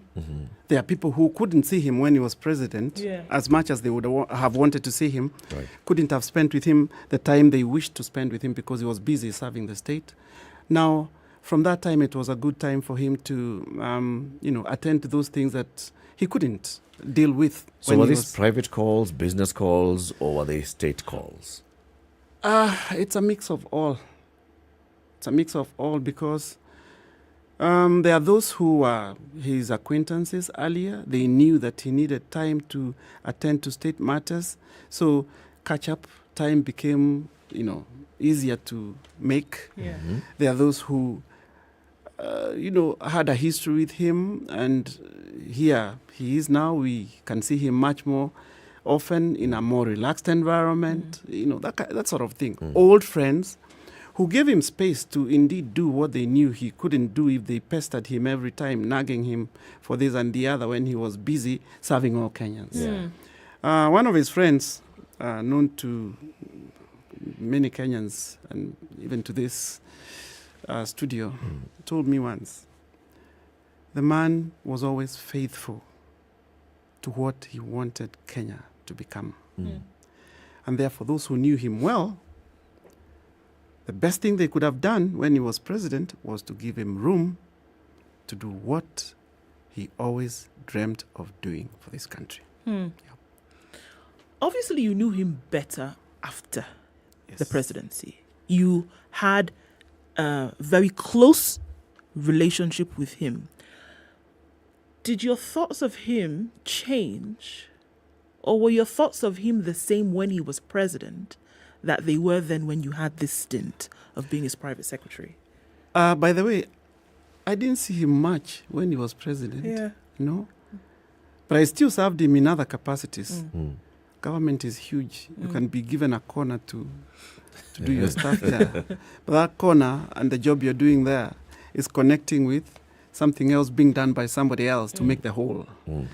But when he went into retirement and I became his director of communications after my predecessor, as it were, Mr. Isaiah Kabira, my friend, went to become an envoy in Australia. That's when I started, knowing him a little more. And within months of working for him, I was privileged to also serve as a PA. PA meaning, you attend to those small things that he wants to do. And thanks to Nick Wanjohi, he gave me the opportunity to do so and to get to know His Excellency better. He would call for this. He would ask to support a cause, but very quietly. I wouldn't even like to talk much about it because I would defile his desire to remain anonymous when he reaches out to causes that he believed in. He would be very jittery if he doesn't do things that he has promised to do. That's one thing I got to know, that very steadfast in his resolve to support causes that he was keen on promoting. Very keen on getting reports from various people, including those that he had helped at the family level, at the larger level of acquaintances that he knew, that he extended a hand to, and so on. And yes, nothing really changed. I only got to imagine how, when he was actively in office as president, he was reaching out to people and listening to them, because you can imagine everybody wants a piece of you. There's a government to run. There are other people who want favors. There are some who want to be known by the head of state, and they want to elbow their way in and stuff like that. And managing that kind of thing it's not easy. It cannot be easy. If I ask the same question in a different manner, so did you endear yourself to him more then? Because now, apart from the 2 months where he took some time off and then now started to see people, you more or less saw him every day. I'll start a little farther than that. Back in the day, many years ago, when I was in Form 3, my father asked me to accompany him to a public rally where he had come to raise funds. And I was very keen because I was in Form 3. I knew you already start having ideas about who's admirable. You want to look for people who can inspire you to become something. And I was very anxious to see him. I thought he was late because I wanted him to come and I wanted to see him. And I was among a crowd anonymously. So he came, raised money. But before he did, he challenged people on two fronts. One, these many cows, this zebu, that you graze by the roadside and waste so much time, why can't you have one or two that you zero graze, you get enough milk, and you free your time to do things that benefit you financially? Number two, these rice husks you smolder all day, surely isn't there something else that you can do with them? Now, 40 years on, it's time people are beginning to do stuff with rice husks. Challenged 40 years ago. I didn't have the opportunity to tell him that story, though I wished I had told him earlier. That's where I began seeing an icon, an enigma that I admired. He said those things that I've just spoken about very eloquently. And even put in a Kikuyu word of those cows that look like they don't feed enough. They are called mutikai or something. I reminded my father the other day, and he's the one who actually remembered that, he called them mutikai. So I'm starting there because, yes, I knew he was a great man, but in terms of endearment, I doubt you can quite endear yourself to His Excellency. He's the one to pick you intuitively, by choice, if he thinks you amount to something. Wow. I am not sure he would be near sycophants who sing for him, praise Did you him, see through it? jesters and court poets and birds. That wouldn't be him. He would have to connect with you at a level where he believes you amount to something that he would like to work with, not the other way around. You wouldn't win him over by, platitudes and little talk and, king, you live forever, no. Long live the king, your majesty. Let's take a break and then we continue the conversations. Ngari Gichuku was the private secretary to the retired president, the late Mwai Kibaki. He's here with us in the studio. He's telling us how the former president spent his days after retirement. What was he doing? What was his demeanor? What was he thinking of? What was his reflections looking back into his many years of public service and looking into the country and the direction the country is taking? That's what we are getting. Some gems from Ngari Gichuku this morning. Let's take a break and remind you about 760 shillings a month. That is what you need to subscribe to Showmax, and you get access to all this interesting, entertaining content, from movies to documentaries to drama to telenovelas to what else? Series. All of them, including Showmax. That season 2 is out now on Showmax. What's it called? Crime and Justice. Season 1 was out last year. Season 2 of Crime and Justice is now out. 760 shillings a month. Showmax.com. The Situation Room, Kenya's biggest conversation. Brought to you by Colgate. Have you seen them? Am I lying? Yes, it's a very nice outfit, I must say. Good Thank job. you. Asante sana. The compliment is well received. Good morning and thank you. Evan Wasingishi was asking me what channel is SpiceFM. 96.7. Tell them that, right? Yes, now they know. Thank you. It's a pleasure to be here. Pleasure to have you. What a beautiful studio, my friend. I've been to other radio stations, but I've never seen anything like this. Thank you, and it's very nice to be in a modern studio. Absolutely brilliant. And I have to say, it's a very cool ambiance here in your radio room. Just for our listeners, I think it is below zero in this room here. A very Still looking at cloudy temperatures. conditions in Nairobi this morning.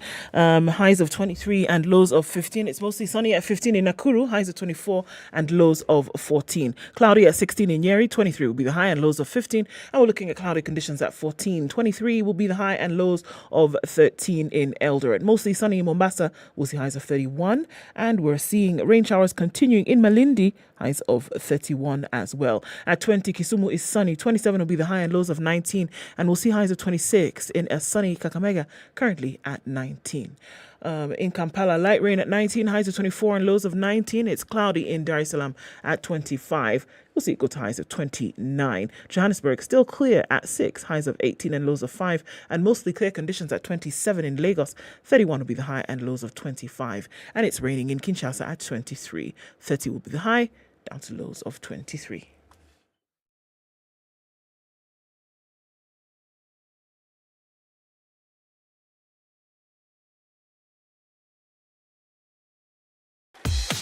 Welcome to Spice FM, the best exclusive Welcome radio to station most bringing... this morning, and we're looking at it tightening up in some areas, especially on Mombasa Road, and then moving out towards the Nyeri Stadium roundabout.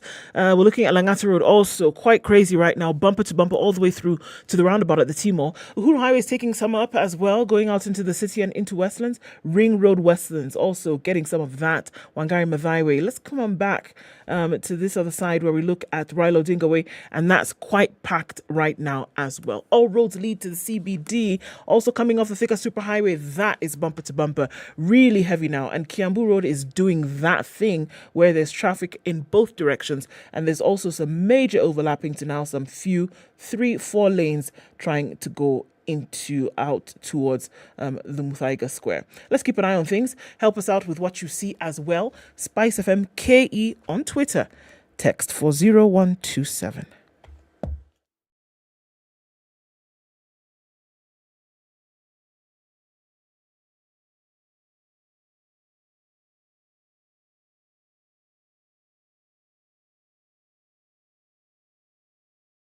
Mature, intelligent talk every morning. Spice up yourself.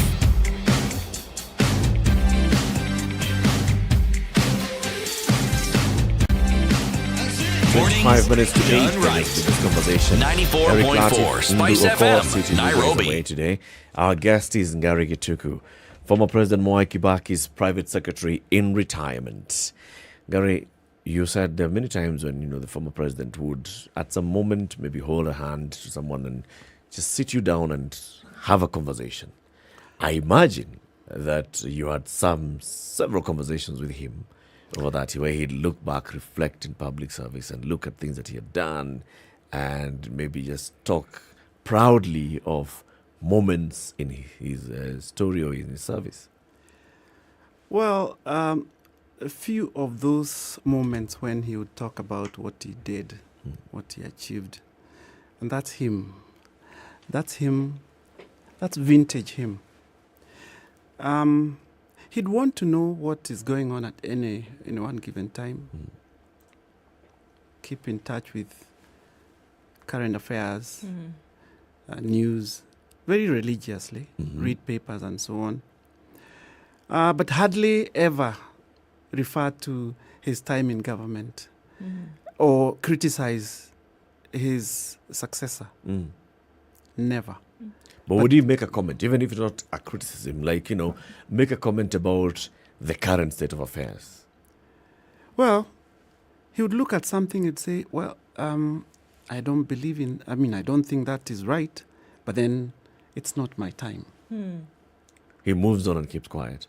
When you're giving him the brief, so there is politics. Now we're going into an election again in 2017, and then there's the Supreme Court has ordered a re-election, and you're giving the former president a brief and telling him, now, Supreme Court has said, back to the election. What was his reaction? He'll be the one taking note from watching news, reading papers, but keeping very silent about it. Very stoic, keeping it to himself, never commenting on what other people are doing. Not a thing. Not a thing. Not the direction of the economy. Not the Kenyans are really complaining about the high cost the thing of borrowing. that he lived and breathed for the last 40 years. He will the economy not, of the nation. He will not occupy that space. Why do you think that was?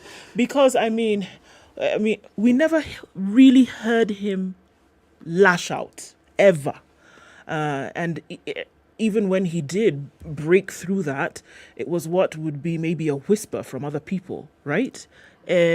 So if he saw things going wrong over something that he literally had to try and build through the hands of many people, whether it was at the time that he was minister or the time that he was president, why do you think he kept silent in that manner?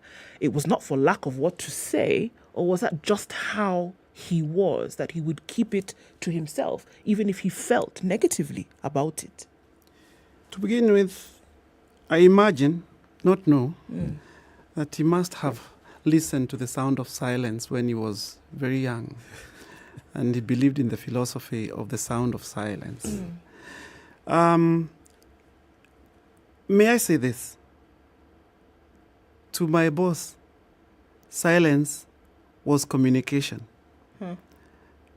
When he kept silent, those who knew him well knew that he was communicating a message.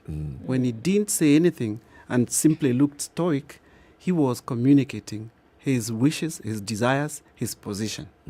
But in terms of this banter where you are discussing so-and-so has not performed this and it's not in his purview, Yeah. never. Perhaps at a very private moment with his family members when he's probably setting direction on some matter or other. Yeah. But not in public affairs. Mm. No. At all. No. When he was in office, when he was president, he reached out to the former president, Daniel Arap Moi, and had conversations. Did the current president reach out to former President Kibaki? They have a long relationship, very long, and very personal. So they don't make it public when they meet and they convey messages of I know you, you know me. Those were never official because you know the relationship. He worked for the father. He knew this young man from when he was in school or before he was in school, right from when he was born. So that was a bond that you couldn't probably redefine. It had defined itself. So it was in the inner circles now. That one is like close family bond. Close and private. But they had conversations. Oh, yeah. Do you think they were discussing state matters, or do you think they were just discussing, hey, na umekuwa na umvi sasa, hey, young man, huru?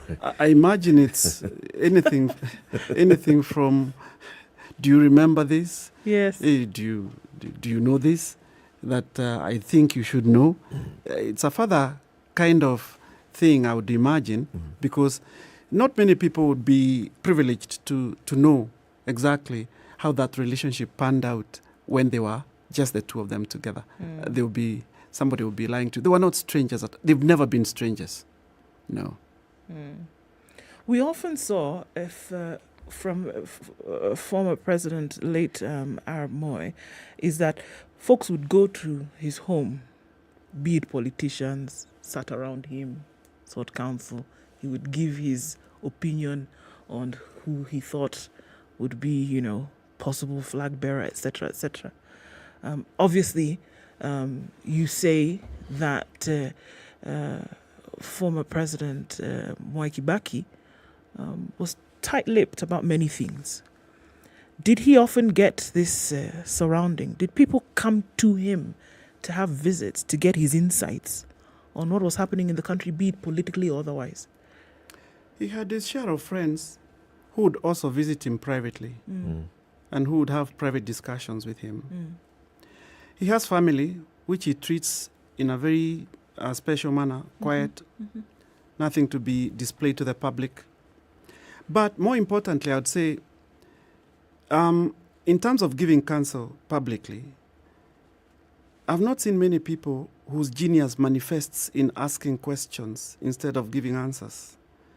So you go with a problem to him, and instead of him prescribing for you the answer, he'd ask you a question.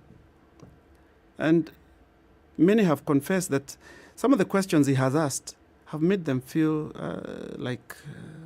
in the first place, why did I come to? Perforated completely because, I'll give you an example. There's a time, I think we were caught flat-footed at some point, or I was, not we. I was writing something for him, which he was going to read at Starehe, which was very close to his heart. And he told me a few things about it and how the late Tom Boyer left him to continue as patron and stuff.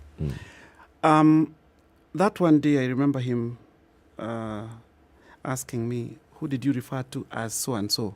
We wouldn't mention names here, because I had called someone a doctor somebody, honorary doctorate. My boss had about 8, 7. He never liked using them or referring to them. So I said, it's so-and-so. I remember him telling me, write his name the way we know it. And then he asked me, we are going to talk to young people. From what is known about him, how can he inspire them? I gave 2 examples. And I was told, go and write those. When I came back and I gave him the notes, he only went to those 2 places. Have you removed the doctor? And have you written those 2 examples? And he was fine. Many a time, he just, he asked you a question, so that you provide an answer. Another time, he gave us members of staff a goat, or rather 2 goats. We had a party. We had a get-together at his office. So I went in to say hi to him, and he asked, what is the sitting arrangement? I said, some of us will be here, some people will be at this corner, others will be at the other corner. That's how the space had been arranged. Yeah. So some staff members out there, probably the senior ones. So he asked me, who will be sitting where?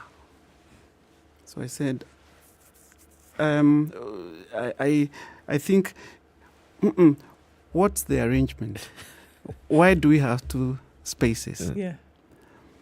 I said, well, let me ask them to put everything together. And why did you? Why was? Place. Because this is steep, so somebody thought that it will tire people out to put some whatever. And then he says, "Is it a get together?" Because I mean, if people are sitting separately and you still call it a get together, so it's such questions that make you feel. In the first place, what were we thinking? So the answer was often in the question. Yes. Yeah. That's interesting, because then there are many questions that come from Kenyans and say, it would be really nice to have snippets into his mind. Were you ever in his presence? And perchance, did he ever speak about certain incidences in the country that took place that essentially rocked things? One of them being post-election violence. 2007, 2008. Were you ever with him where he may have mentioned what he really felt about what happened at that time? To be honest, no. But from the reading of his interpretation of things, that sort of artificial Armageddon that was 2007 debacle, he would never wish to have such a thing happen. That I know. And I can say with confidence. It would sadden him a lot to have imagined such a thing. And probably to even talk about it because of the pain he would feel about how that kind of turn of events would, do to Kenyans who don't deserve it.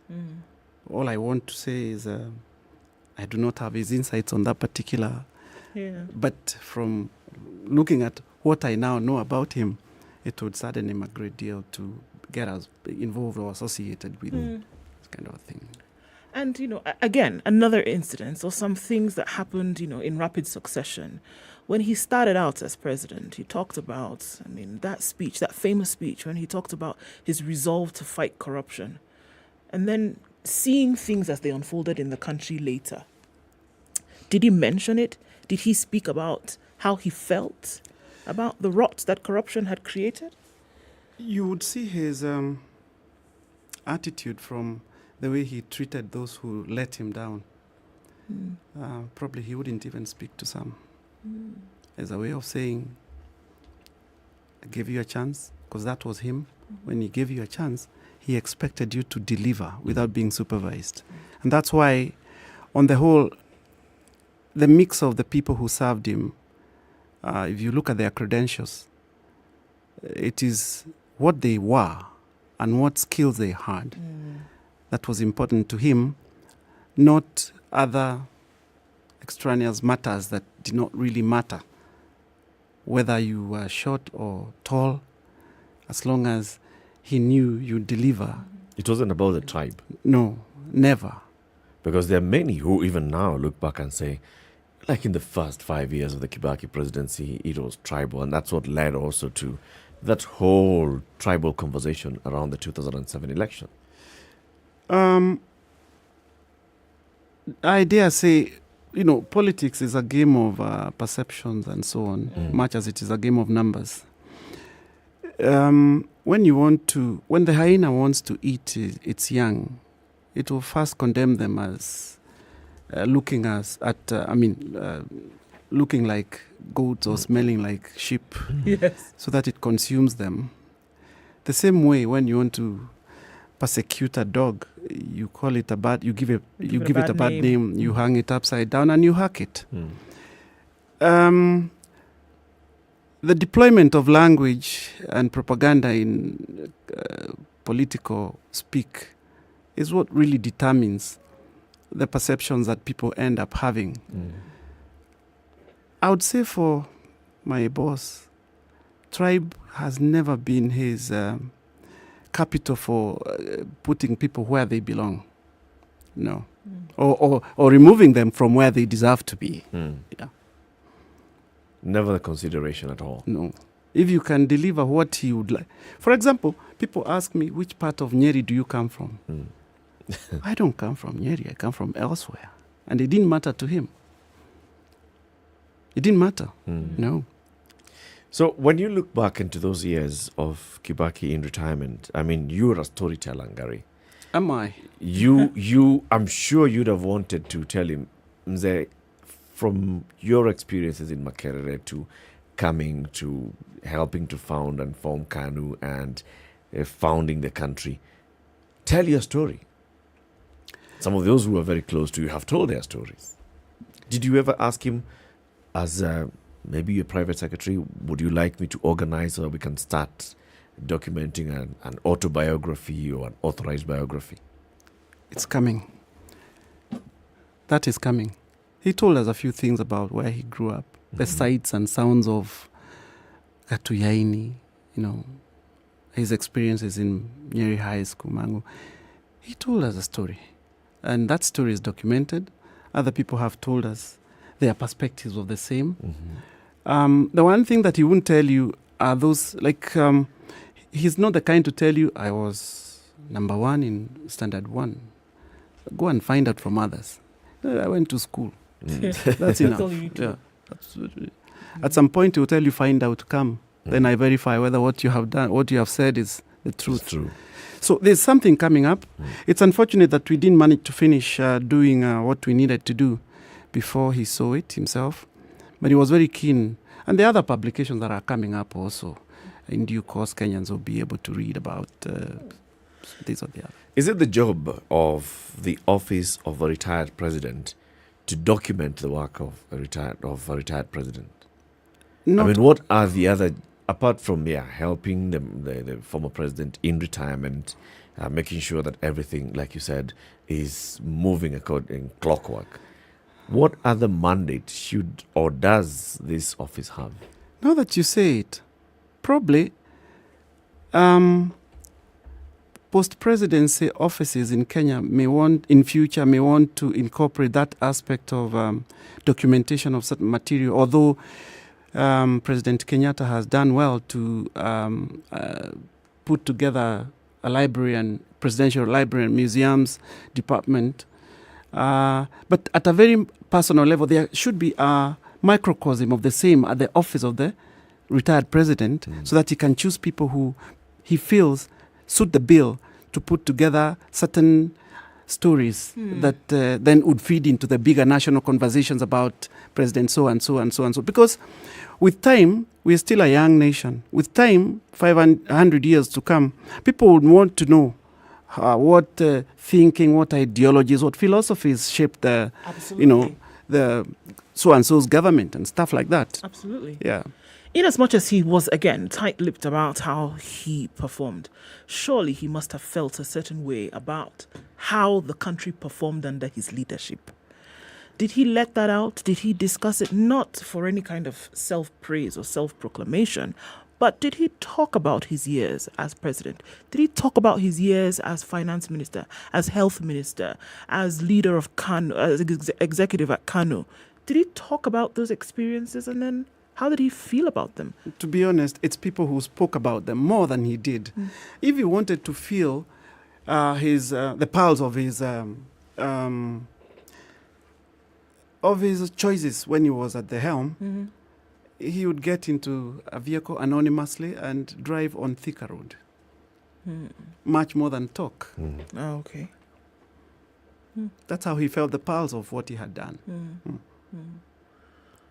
Wow. As we now look at the former president has passed on, he's going to be laid to rest. What becomes of the office of the former president, Mwai Kibaki? Well, with time, it will have to fizzle out into the air, because you cannot have a big establishment serving memory, but he still has edifices and institutions that need to be taken care of, things that need to be manicured, because he left a legacy, he left behind a trail of interests that need to be, well taken care of. Sure. So there'll be lean staff, and to ensure that you do not kill everything that he had set up. His homes will have to be guarded. In fact, these become monuments where when you pass through there, you feel some things that boil, in you, in the sense that they bring to mind reflections of who he was and what he stood for and stuff. So yeah, the office will not. What's his position in law? After a former president has died, what is that transition process? What happens? There is a legal process of easing off some of the staff after several months. There are those other things that the state continues to take care of as a matter of responsibility. But I think that law is still growing, because we haven't had many post-presidency experiences. And especially because, President Moi is the first one to leave office. Yes. And leave it to another person who imagined that there should be continuity. You can imagine the current situation where we have a very young president who, will need to do other things that will feed into his legacy and stuff like that. Yeah. So we need to rethink probably how we repackage that law so that it favors a bigger picture. Yeah. That can also be helpful to the way Kenyans will benefit from those offices and the experiences they bring and how they support or complement running presidencies. Okay.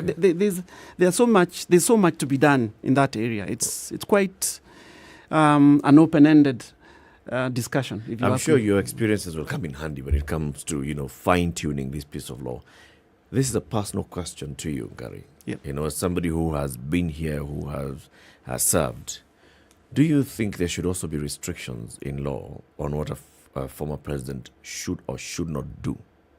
In terms of? Like participation in politics, or to what extent, for example, they participate in politics after retirement. That particular law, at least that aspect, denies you the opportunity to still, get into politics. Because you can imagine, when you still have an interest in how conversations about your tenure went, you can muddle about things. You also have levers that you can pull to make it to make it difficult for the serving president to do their thing. So it's only fair that clause that limits you from participating in active politics kicks in. You retire. You retire, and you respect the person who has been there before you. It's only fair. You have your style, you had your way of doing things. Unless you served one term and you had an ideology. Yeah. So, thank you very much. Gary Gituku is private secretary to the retired President Mwai Kibaki. Served him since the moment he retired up to his final moments. And thank you very much for joining us today, Gary, for all these experiences and stories that you've told us. Asante sana. You've been able to do something that I haven't done in the past. Putting me in the air. So I'll be serving you. You flew well. No, you did well. Thank you. You told the story of your boss in a way that he'd have wanted his story to be told. Well, I guess so. I guess so. I'll be giving an invoice for punishing me to Thank you very much. Keep it here. In the next hour, we talk to somebody who served as a provincial commissioner. And this is Jasper Rugut. Rugut was Central Provincial Commissioner when Kibaki was president. He'll be joining us in the next hour, reminding you, walk into Naivas today, buy Colgate. 10 bob out of that goes towards this big initiative that Colgate has. They want to sink 30 wells by the end of this calendar year to support schools and communities get access to drinking water. Good morning. It's 8 a.m.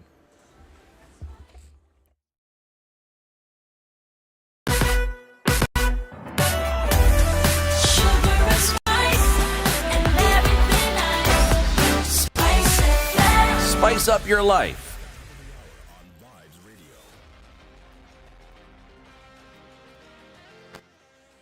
The latest news from around the Morning, world. this is Muga. 94.4 Spice Preparations FM. for the transition of Kenya's first competency-based curriculum into junior secondary school continues to gather momentum with the launch of the first phase of training of 60,000 secondary school teachers. The Teacher Service Commission says that it has 1 billion shillings from the National Treasury at their disposal, purposely for training teachers on CBC ahead of the double intake into secondary school in 8 months. While welcoming the training, the Kenya National Union of Teachers called on the Ministry of Education to expedite the program instead of investing too many resources on classroom expansion. Now, all the 2021 Kenya Certificate Secondary School Education Examinations candidates who scored C+ and above are set to join universities on government sponsorship. According to the Kenya Universities and Colleges Central Placement Services, candidates who scored grades ranging from E to C plane will be eligible for government sponsorship in TVT institutions. Chief Executive Officer Mercy Wahome stated that the Kenya Universities and Colleges Central Placement Services is putting in place modalities to start the processes of placing the 2021 KCSE candidates to various degree and TVET courses for the 2022-2023 academic year. She further announced that candidates who applied for courses while in school and would wish to revise their options will have an opportunity to make the changes when their portal opens. Now, the Orange Democratic Movement Party has cautioned its aspirants against falling prey to fraudsters purporting to issue nomination certificates. The Raila Odinga Party, in a statement through the National Elections Board, noted cases where candidates were reportedly asked to pay in order to receive certificates. She dismissed the same, saying that the party does not charge for the certificates, calling upon members to report anyone asking them for payments. Now, residents of Nyalenda, Kisumu County, have protested against the nullification of the Orange Democratic Movement's nomination results for Nyalenda, a ward in Kisumu Central Constituency.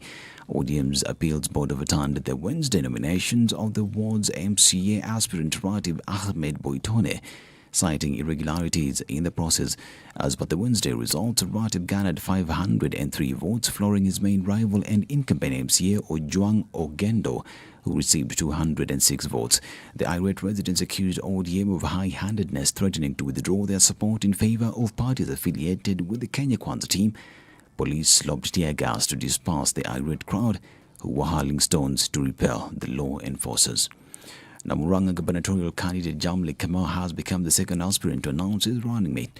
Kamau picked Dr. Naomi Nyeri Kagone, who is director of Kenya Chamber of Commerce Murang'a chapter, as his deputy, saying she has experience to revive the economy of the country. The announcement comes barely a few days after members of Maendeleo ya Wanawake from the county requested gubernatorial aspirants from Murang'a to pick women as their running mates. Kagone holds a doctorate of philosophy in entrepreneurship and is currently chief executive officer of Voice Business Development Consulting Limited, which deals with business capacity building and marketing. This as Nairobi Senator Johnson Sakaja has named ABSA boss James Mushiri to be his running mate in the Nairobi gubernatorial race under the United Democratic Alliance ticket. He exuded confidence that together they will trounce their opponents in the August elections as they seek to capture this seat. Mushiri had contested in the recently concluded United Democratic Alliance party primaries for the Nyandarua governor's seat, but lost to businessman Kiarie Badilisha. Now, U.S. Defense Secretary Lloyd Austin has said that Russian President Vladimir Putin never imagined the whole world would rally behind Ukraine to so swiftly and surely as the United States convened a meeting of more than 40 countries to coordinate security assistance for Ukraine. As he opened the talks at Ramstein Air Base in Germany, Austin said the aim was to both help Ukraine to win the fight against Russia's unjust invasion and to help build up Ukraine for tomorrow's challenges.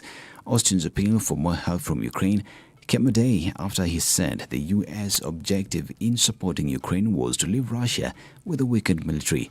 Germany announced that for the first time it would send heavy weapons to Ukraine. Moscow accused the West of carrying out a proxy war against Russia by sending more munitions to Ukraine and warned of a considerable risk that the fighting could evolve into a nuclear conflict. And world marathon champion Ruth Chepngetich won the women's 10,000 meters race as the national athletics champions kicked off at the Kasarani Stadium. Chepngetich, representing Kenya Prison Services, led from gun to tape, crossing the finish line in 31 minutes 47.9 seconds. This is Newswire. I'm Dennis Aseto. Good morning.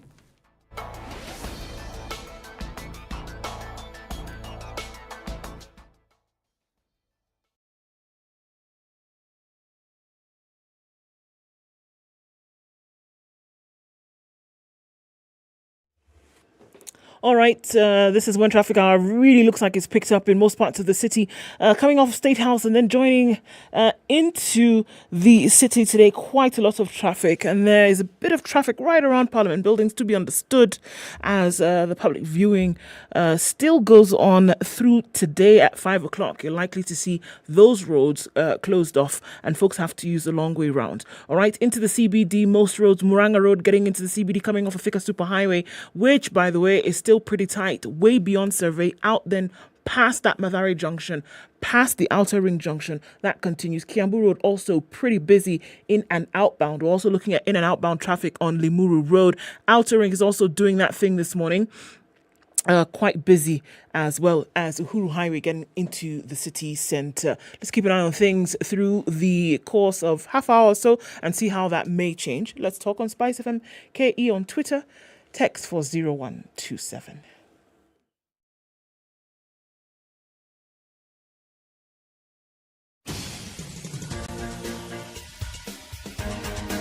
This is the Situation Room, the home of hard-hitting political commentary and penetrating insights about the state of the nation. This is a talk radio experience like no other. The Situation Room, a place for hard truths, debates, and elevated conversations. The Situation Room, witty, political, engaging, deep, controversial. In the room, we have C.T. Muga, researcher, academic, seasoned political observer, a fountain of wisdom in these politically uncertain times. Ndu Okoh, Nigerian by birth, Kenyan by choice, communications expert, Pan-Africanist, a truth seeker and believer in people power, and Eric Latiff, agent provocateur, the man in the chair, seasoned journalist, news hound, a man who believes in punching up, not down.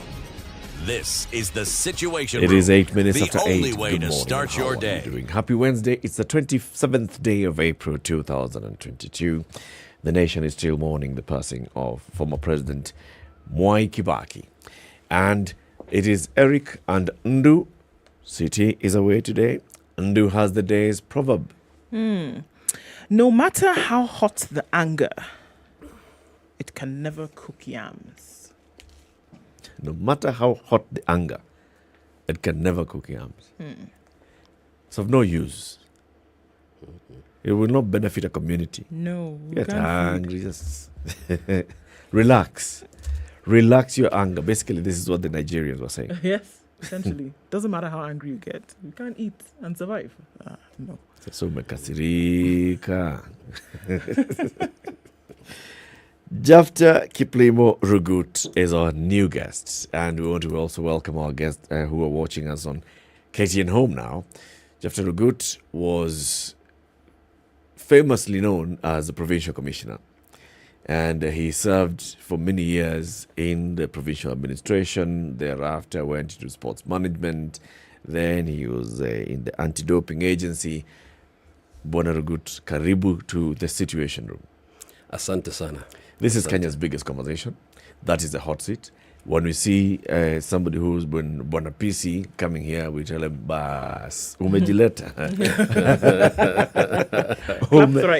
Bas. I hope you have a fire extinguisher around. we definitely know how to put out fires. Thank you. We don't get angry because we will not cook yams. But it's all I had it today. it's all conversations about the country. Thank you. So, before we went on air, you just told us that you have now retired. Now you are a farmer. After working in public service for how many years? About 36 years.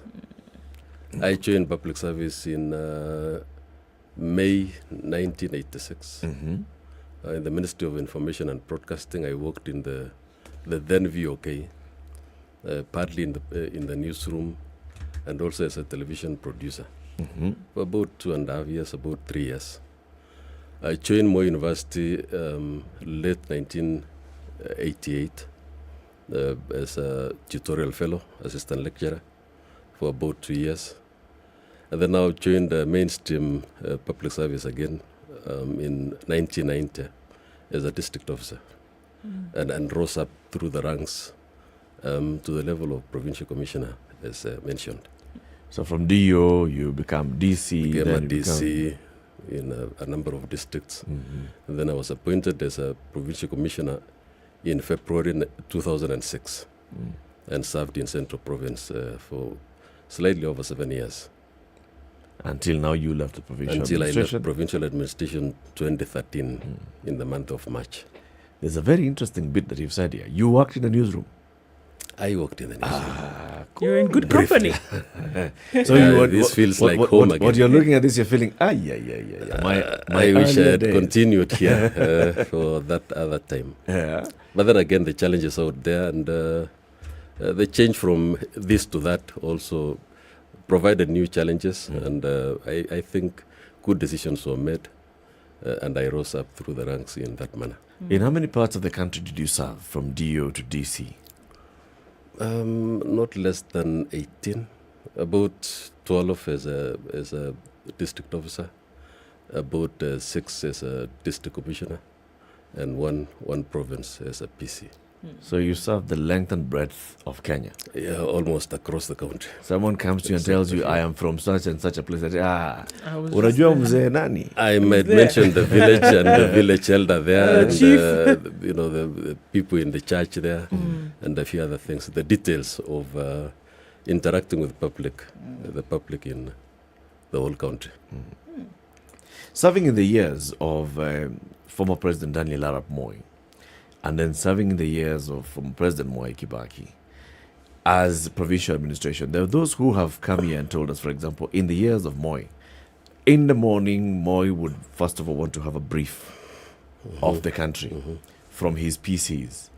8 PCs must report, Rift Valley iko aje Haji, Western iko aje, Nyanza iko vipi. Was it the same for Mwai Kibaki? Totally different. I didn't serve as a PC during the late President Moi's time. I was a district commissioner under him. But surprisingly, although you've mentioned that he used to call the provincial commissioners, you wouldn't be surprised to get a call from Mzee anytime, even as a DC. And he did call me many times when I was a DC in Nyamira, when I was a DC in Bere, 2000, 2002. The total opposite of the late now President Kibaki, who would allow you to walk, give him a brief if it was necessary, call him if it was necessary, but the calls were far in between. He entrusted most of the operational issues to his ministers, for example, and the permanent secretary. So we would have maybe daily conversations with the minister in charge of internal security at that time, the late John Michuki. And we would trust then that that information would be transmitted to the president, to His Excellency the President. Later also, the late Professor George Saitoti, we would have conversations quite often.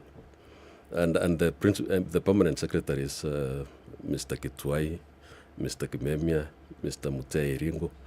So the channel of communication was slightly different during President Kibaki's time.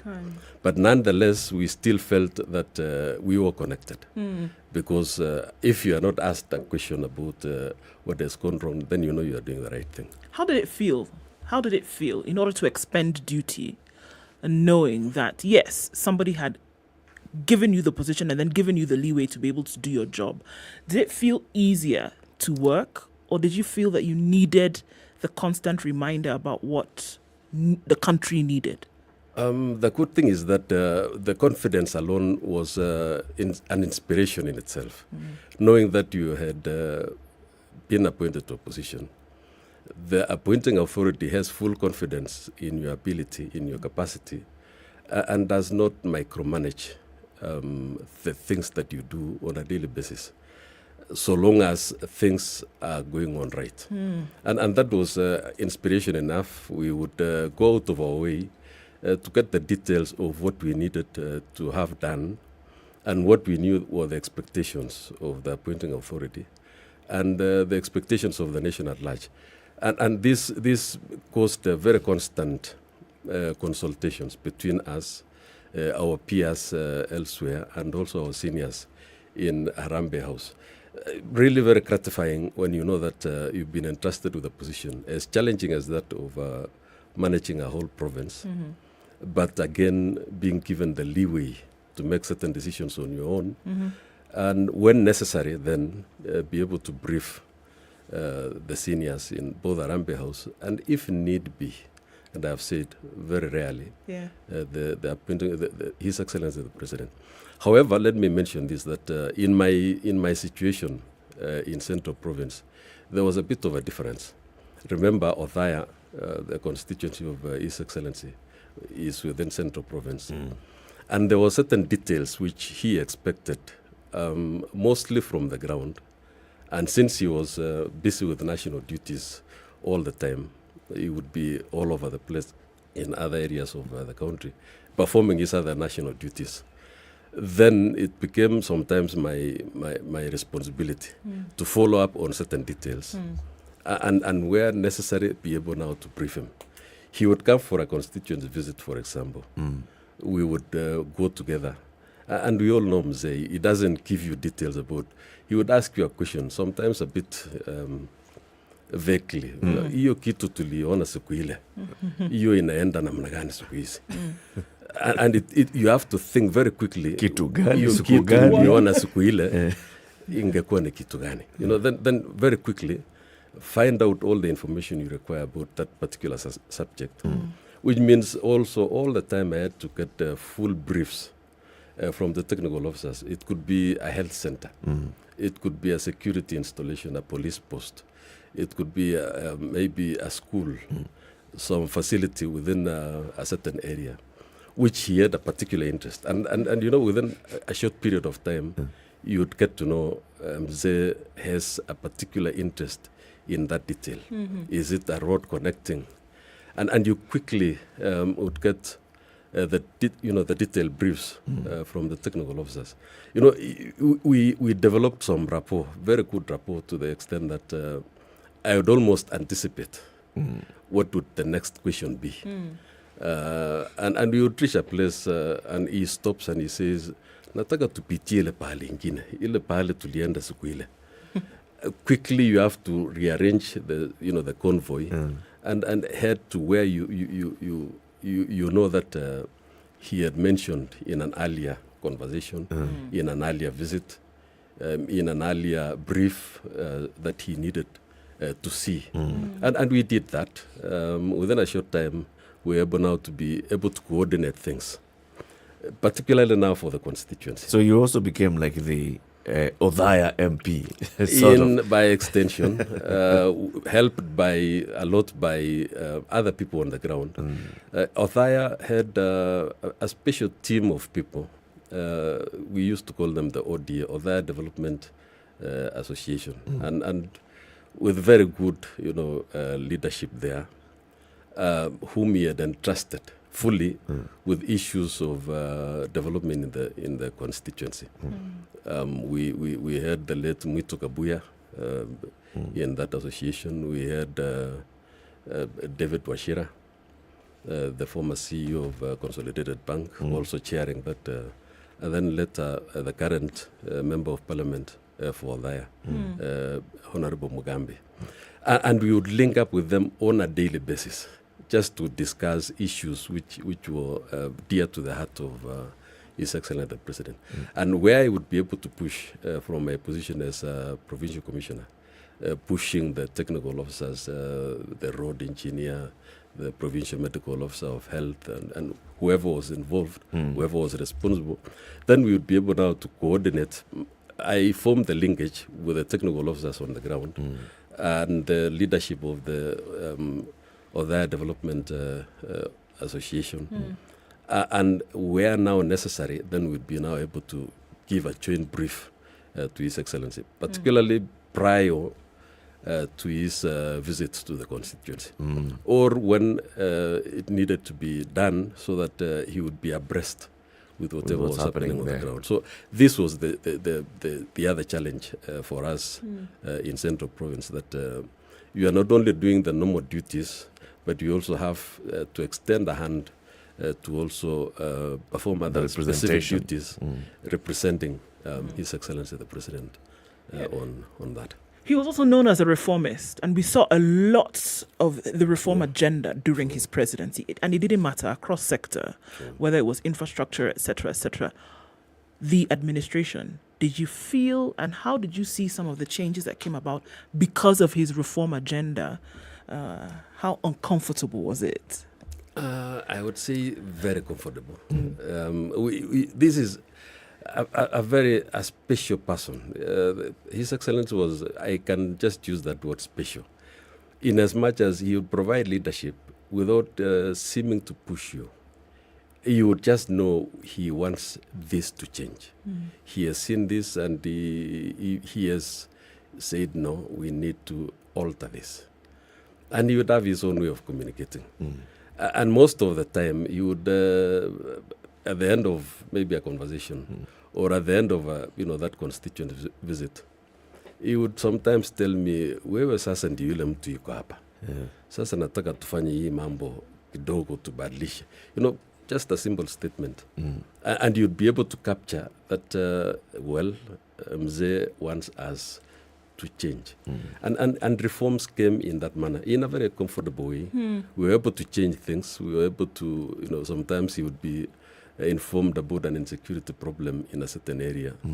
And he would not give direction that you must do this. He would say, mwende muangalie kitu. And it becomes my responsibility now as the chairman of the Security Committee, the PPO is on the ground, and the other officers below us. Did you then adopt the feeling that things actually needed to change? Or was it being done just because the president had said so? Or then did it become then a manner of thinking to say, actually, this is right, and then become something that you own thereafter? Remember the years between, particularly around 2014, 15, 16, 17, these are what we call the years of reform in government. A lot of things changed. Even the way, things were being done by, provincial administration. This is when we started training chiefs. This is when we started training the district officers to look at things differently. Leave the issues of haram-based harassment of the public. Develop, gear your efforts more towards development. Community issues, how do you address them?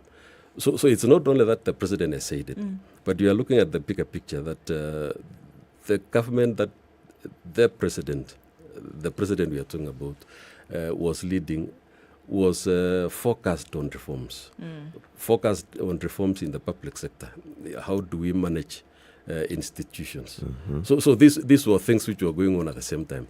But he would give you a hint occasionally about a specific issue.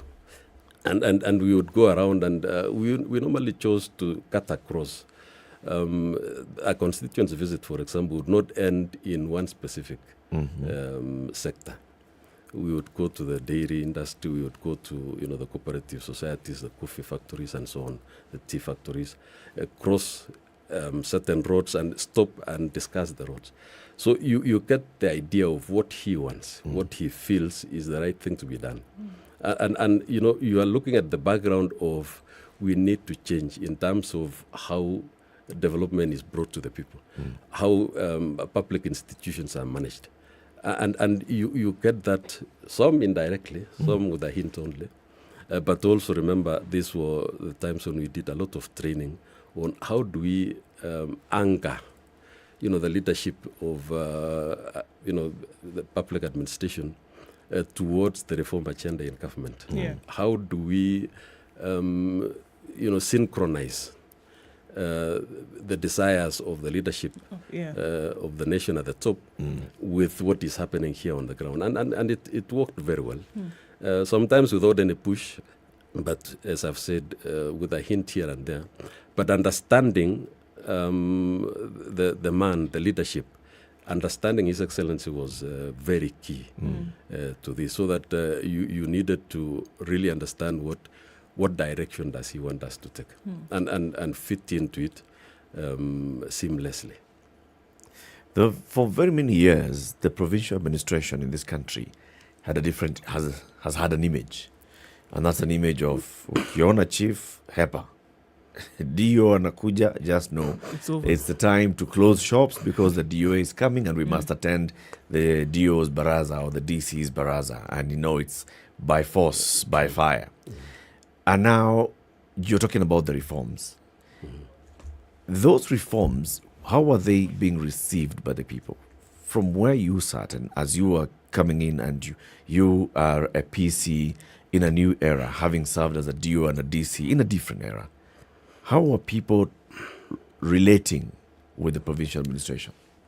Things changed a lot. I want to say that between 2003 and the first years of the Kibaki presidency, the 5 years, things changed a lot. We even started having service charters in our offices that if you come to this office, this is your expectation. You are supposed to be served within this period of time if it is this particular service. Others would delay, others you can be given instantly. That is one.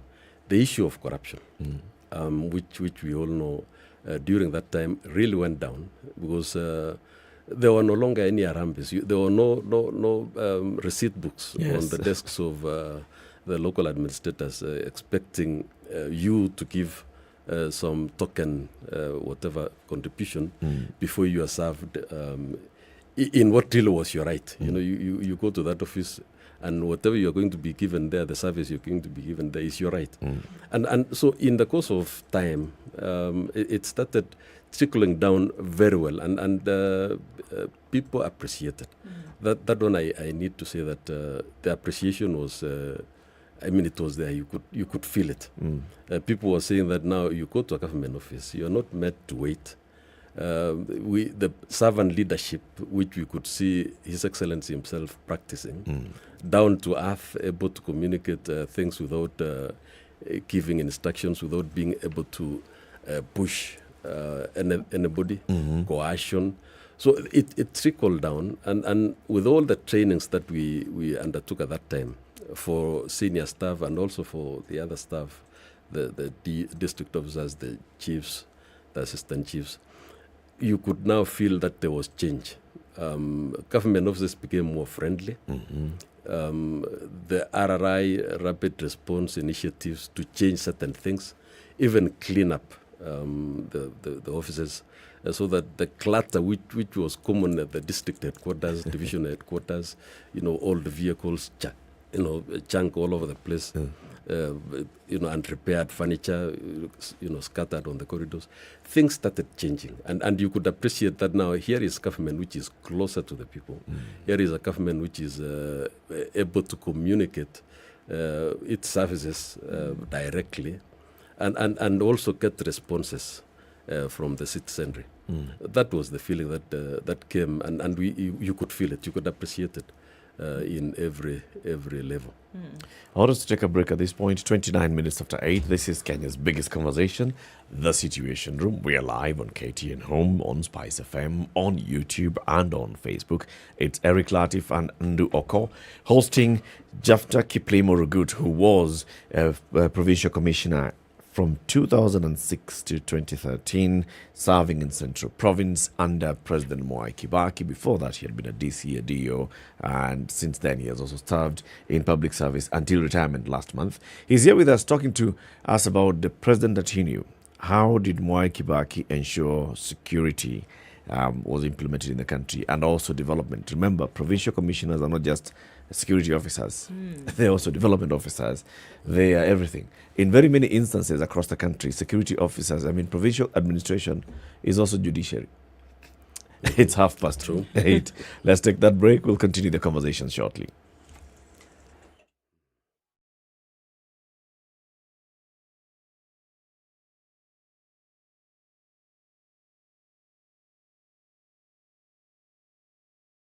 The Situation Room, Kenya's biggest conversation.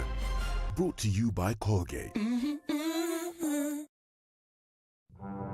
No, this wheelbarrow, how can you give people wheelbarrow? His party symbol is an umbrella. Is he distributing umbrellas in Makueni? Have you been told if we don't lock between 10 to 4, this is what we're saving? You try and call them, the same person who was in your house every day, because they know you are influential and you will give them votes.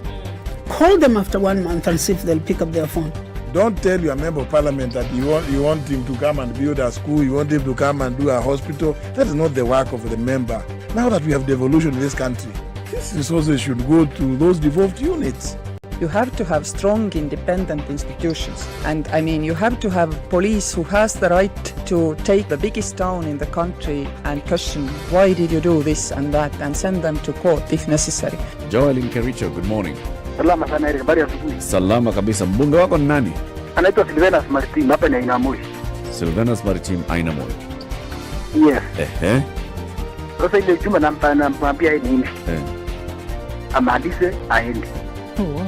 Asante sana. That's it. The Situation Room. All right, Kenya's so looking biggest. at mostly cloudy conditions at 19 in Nairobi, highs of 23 and lows of 15. It's mostly cloudy at 16 in Nakuru. We'll see highs of 24 and lows of 15. Mostly cloudy at 18 in Nyeri, 23 will be the high and lows of 15. While in Eldoret, it's cloudy at 16 with highs of 24. It'll come down to lows of 13. It's raining in Mombasa at 27, highs of 31. And in Malindi, it continues to rain at 29, highs of 31 and lows of 26. Partly sunny conditions at 20 in Kisumu, highs of 27 and lows of 19, while in Kakamega it's sunny at 20, highs of 26 and lows of 15. Raining in Kampala, and it continues through the morning. We'll see highs of 24 and lows of 19, while it's partly sunny in Dar es Salaam. 29 will be the high, down to lows of 24. Johannesburg is sunny at 7, highs of 18, and we'll see highs of 31 in mostly clear Lagos at 26. It's 23 in Kinshasa. Rain continues, highs of 30, back down to lows of 23.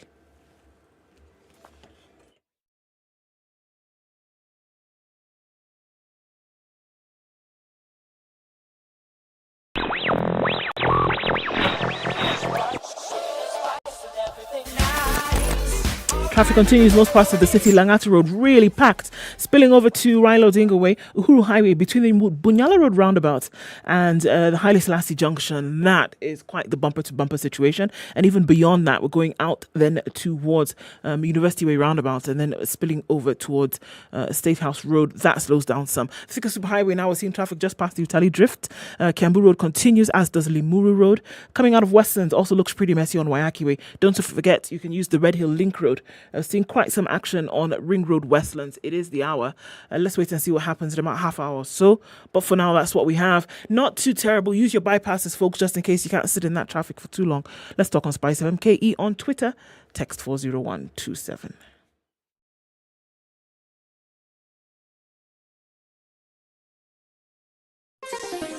Chilled Spice.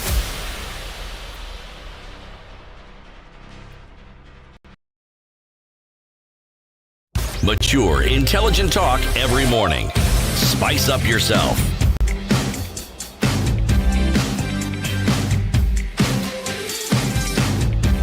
27 minutes. Mornings done right. 94.4 Spice FM, Nairobi. Dr. Kiplimo Rugut, former PC Central.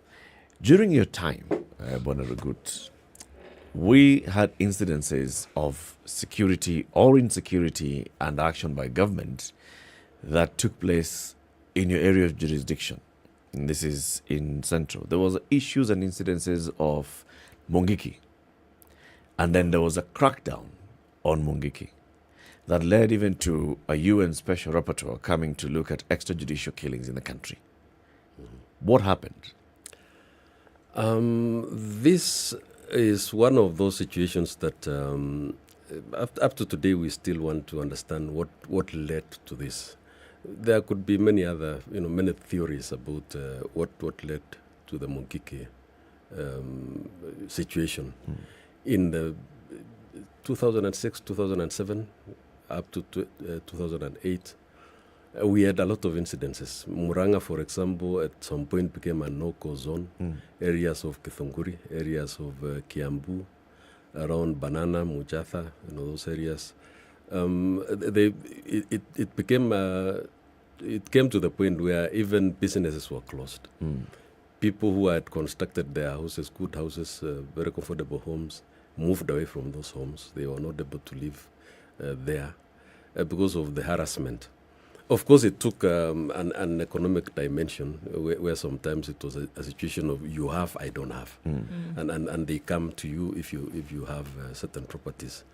If you are earning certain funds through a legit business, Matatu for example, they demand protection fee that give us so that you can operate. So that to the extent that even registering in certain routes, Route 106 for example, 107, going up Kiambu towards Githunguri, you had to contribute a certain amount to the people, like toll stations on the way. And this, of course, was really detrimental to the growth of business and even the growth of the economy at the local level. Again, it took other dimensions. Kirinyaka, it went beyond that, 2008-09, where they even started demanding payment of certain fee for production, farm produce. Those people who were transporting tomatoes and other farm produce to Nairobi. You've harvested, you've woken up at 4 a.m., 5 a.m., 6. You're on the roadside at 6:37, delivering your goods to whoever is transporting it to Nairobi. And there is somebody there asking for his cut. Somebody who didn't wake up to and go this to is the farm. even before you sell. You've not even sold it. Or whatever now you're going to earn, then now you share with him. Even milk business. They even come to spot in certain houses and say, the production in that from that cow is 7 liters, so 2 liters is ours, 5 is yours.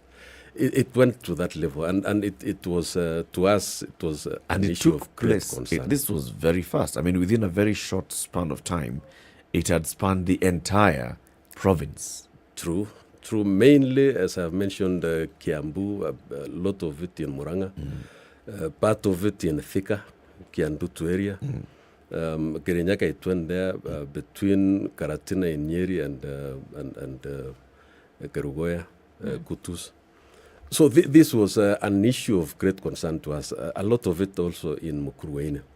Now the crackdown, we got a lot of support from the then Minister, Honorable John Michuki. And the crackdown was really meant to secure the area so that normal livelihood would come back as expected.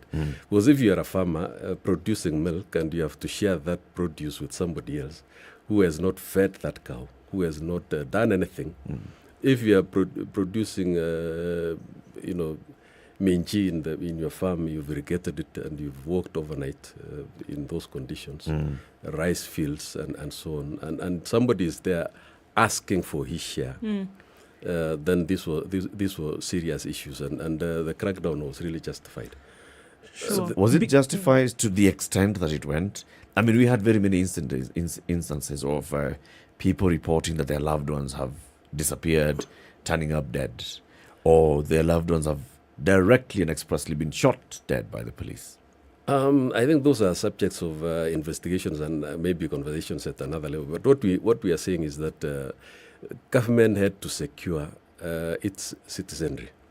And to that extent, for us, it was more in terms of where do you open a new police post? What patrols are you going to instigate or to institute to ensure that people are able to stay in their own homes at night? So that the shopping centers which had closed could be reopened. And we did that. And we were able to reopen shopping centers across most of Murang'a, for example, most of Kiambu, Muchadha, Banana area, Kithunguri, areas which had had businesses closed. They had become ghost small townships in the rural area. And so for us, our concern really was to bring normalcy. And the approach worked? The approach worked. Okay. It did work. Because by 2008, 2009, we had stabilized the situation in Central Province. Why do you think then that the same could not have been replicated across other places? And I ask that question because the insecurity issues we see today in one presidency were also alive during the Kibaki presidency, whether we're looking at areas of Laikipia, whether we're looking at areas of Baringo and places like this. They're still very much alive today, but they were also, alive then. Yeah. If we're looking at a reformist agenda, which was the president's, one of his things that happened at that time, security forces definitely felt those as well. So why do you think that what was done in Central to curb this insecurity issue, to bring these vigilante groups under control, has not happened in those areas as well? Sometimes it is a combination of factors, including also even the personalities involved. Sometimes if the team is able to work together and work well, those issues will be eliminated. Well, let me take it at a personal level. I worked in Marakwet, LK Marakwet, then as a district commissioner, 2003, 2005. Incidentally, that is why I met His Excellency the President for the first time. He came to visit Marakwet, and we visited Tot. Tot is in the Kerio Valley. It had been the scene of a lot of insecurity previous to 2002.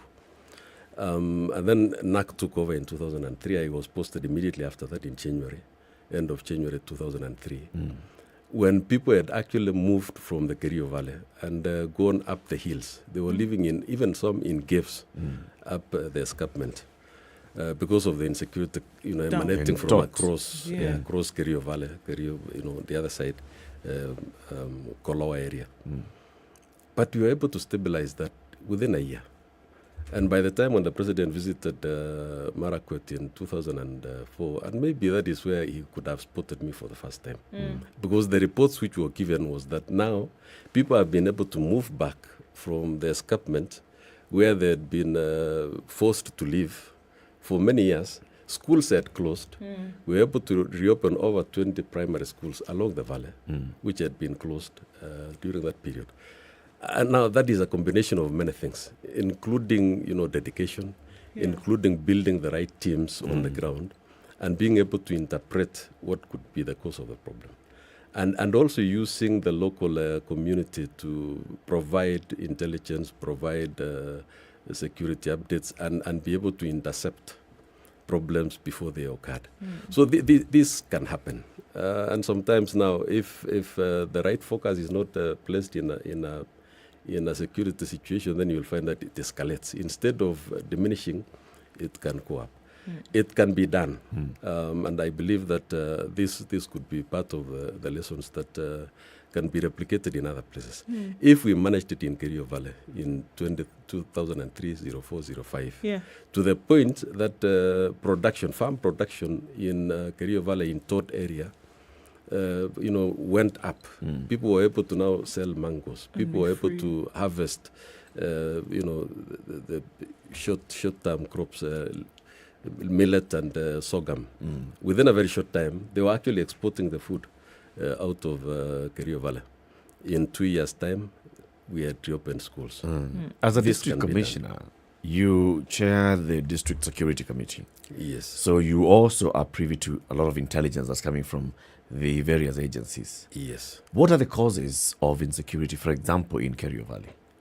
What is it that causes this to keep flaring up? Competition over resources, pasture, for example, and then cattle rustling. Of course, cattle rustling is endemic in that region. As you go north from Marakwet, Pokot, going up towards Turkana, it's always part of the cultural setup of the people in that place. But then again, focus should be placed on other development issues so that there are alternatives. I've mentioned that in 2 years' time we were able to resettle Kerio Valley, and people were able to produce. Lorries started going down Kerio Valley through Paruesa, towards Tot, to bring back mangoes, and in other areas potatoes and other produce, which as a result of that, now people started refocusing from the livestock, which they had taken as a mainstay of the economy. They started seeing alternatives. This can be done, and part of the issue, to answer your question, part of the causes of insecurity could be, economic. If people are not refocused on the right economic channels where they can produce their livelihoods, sometimes they get, misguided and feel that now let's get it from the person who has produced by force, and get it by force, and the leadership can help us in that. We had very good leaders. I can mention the then Minister Kibaki Limu. We would go down to the village level with her and talk to the people, talk to the elders, convince them to take their children to school, open up opportunities for economic, solutions to the problems that they had, alternate to, going across the valley to go and steal livestock from the next community. And it worked. And this can still be done elsewhere.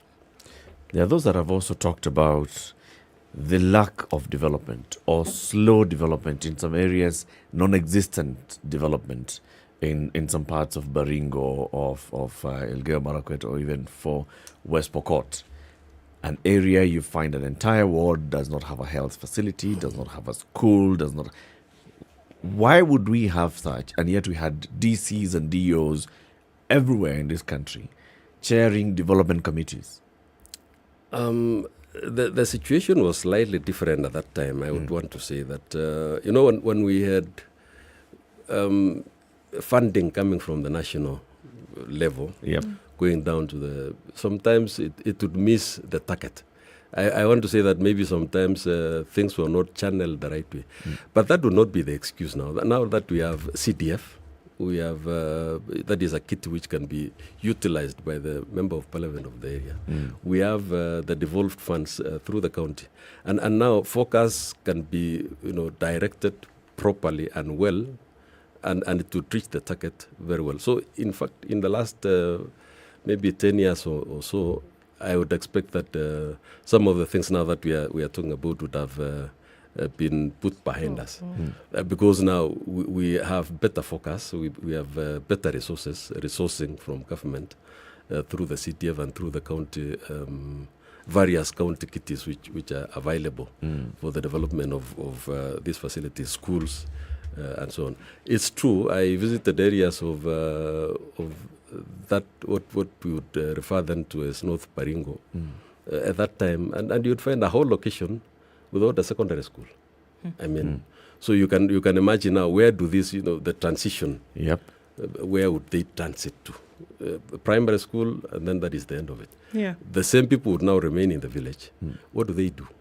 Then the temptation would be that they occupy themselves in some of the activities which we are talking about, very negative activities, which to them is fine. You are a man, so you can do it.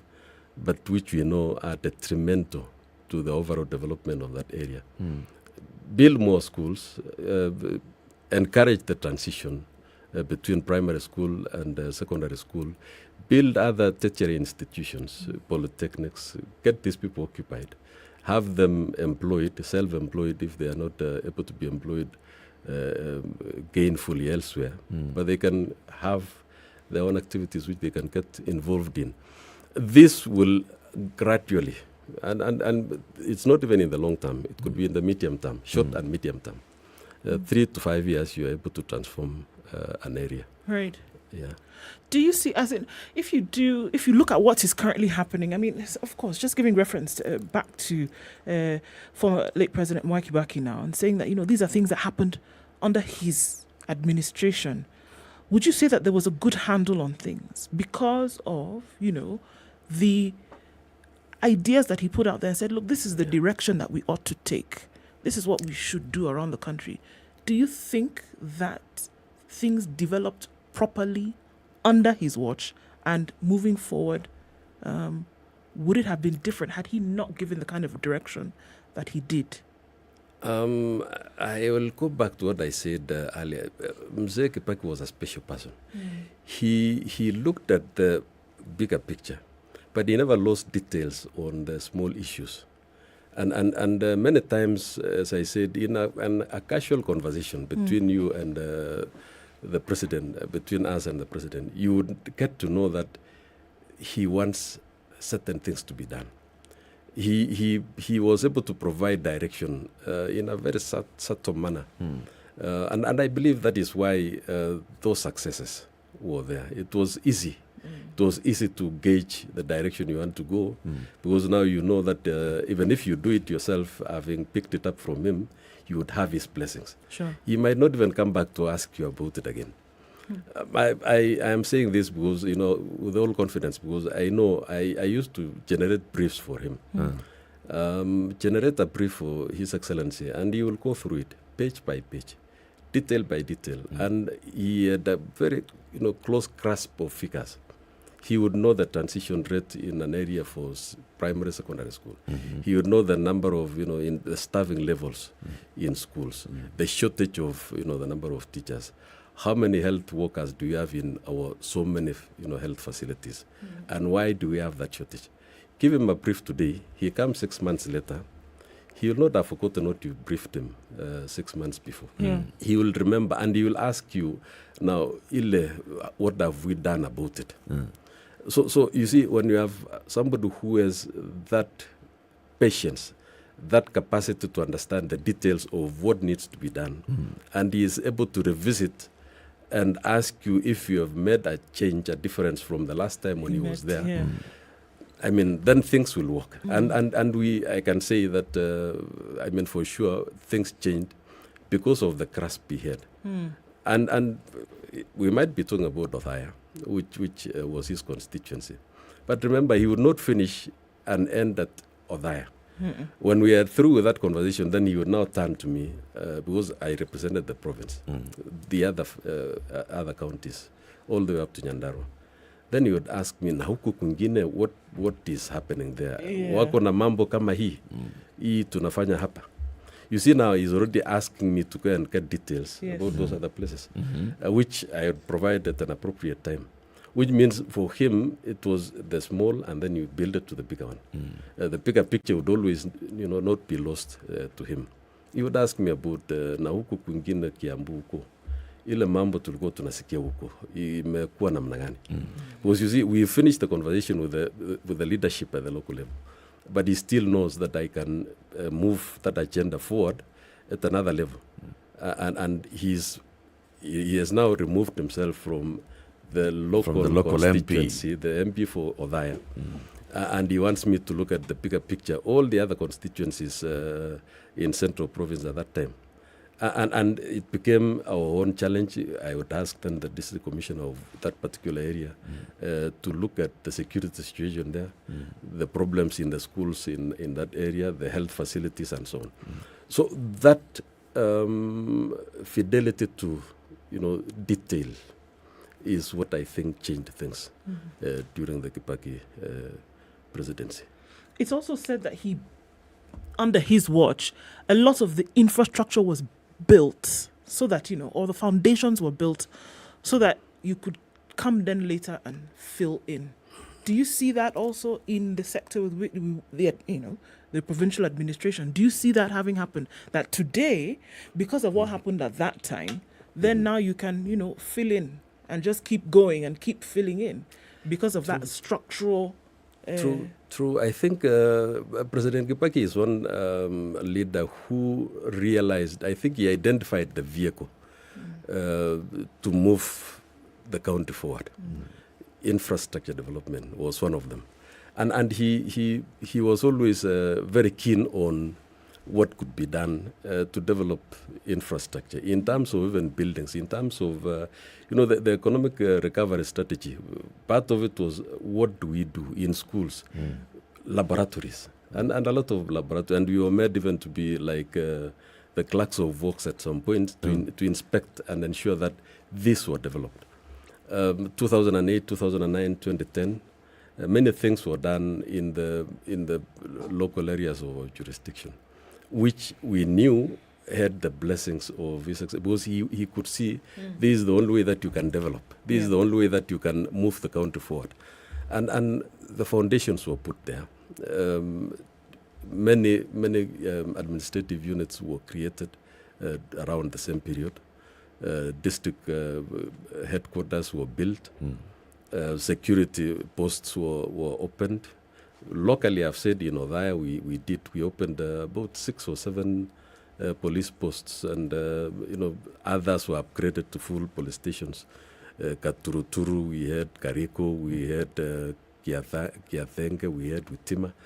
He could see that if you open this post, then the area would be secured, and then people will be able to do their business as well. So all those things were done, and they were part of a larger growth requirement for the country. Right. Infrastructure was, to him, I think, key. All the way from roads, all the way from facilities in schools.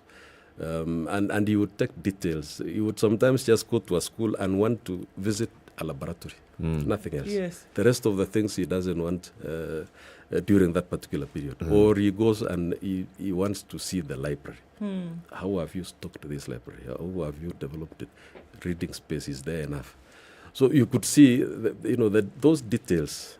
Those are the details I'm saying, that the fidelity which he had to detail is what really motivated a lot of things to happen the right way.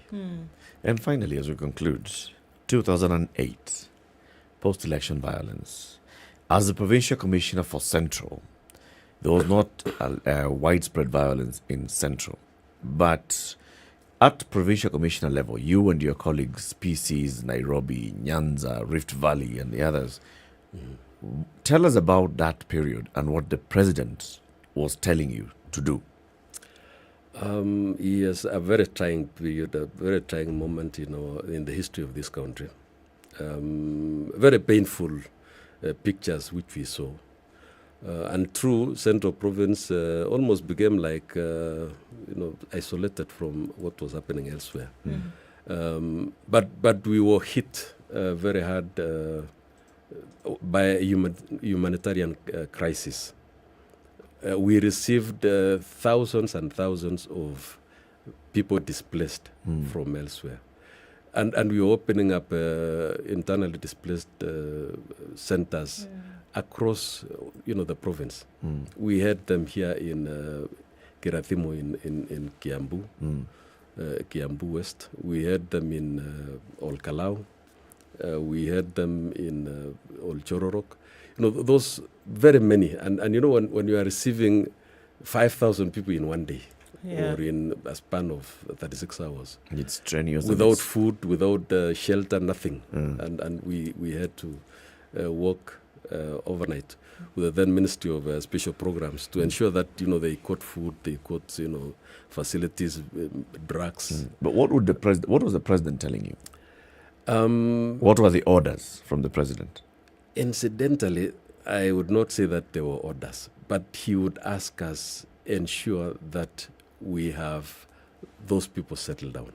The communication was very subtle, and sometimes it would come not even directly from him, but we would get, maybe a concern raised by the minister at that time in charge of provincial administration, or the principal, the permanent secretary, and occasionally from the head of public service, that what is the situation in Kirathimo, for example? How many people did we receive over the last 3 days? Have they received enough supplies of blankets, food? And we would now go out of our way to ensure that we have mobilized all the that is resources. done. Red Cross would come in. So in most cases, it was the issue of coordinating to ensure that those supplies reached the people who desired to, who deserve to get them. So the direction was provided that we have a crisis. The government was grateful that we didn't lose many lives. I think about only 5 across the province over that period. 4 in Kiambu and 1 in Nyandarua. But the crisis, the direction was provide supplies, and we did that.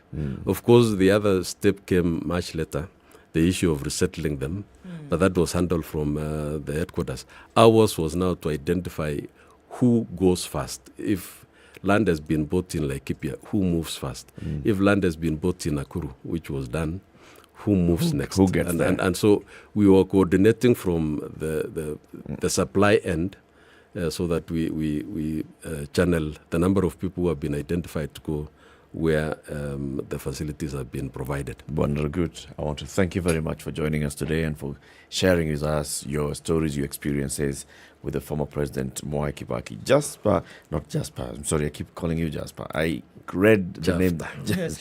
Jafta Kiplimo Rugut was the PC in Central Province under Mwai Kibaki between 2006 and 2013. He's been here with us. Asante sana. Thank you very much. And we also want to thank everybody who's been watching us on KTN Home this morning. Conversations continue on SpiceFM. Good morning, it's a minute after 9.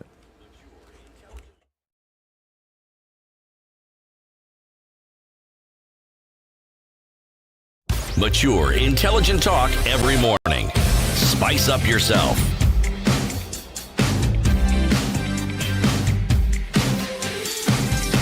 Africa drought co-hosted by the European Union and the United Nations Office for the Coordination of Humanitarian Affairs is being held to discuss the severe drought that has been compounded by the COVID-19 pandemic, conflict, desert locust, and now a surge in food and commodity prices due to the conflict in Ukraine. Over 14 million people across Somalia, Ethiopia and Kenya, about half of them children, are on the verge of starvation, with warnings that this number could rise to 20 million by the middle of 2022 if the rains continue to fail, prices rise further, and without significant funds for those in crisis. In Somalia alone, over 500,000 people have already fled their homes in search of food and water since the start of 2022. Now, the government has declared Tuesday, 3rd May 2022 as a public holiday to celebrate Eid al-Fitr, the feast of fast breaking. The announcement was made by Interior CS Fred Matiang'i through a Gazette notice.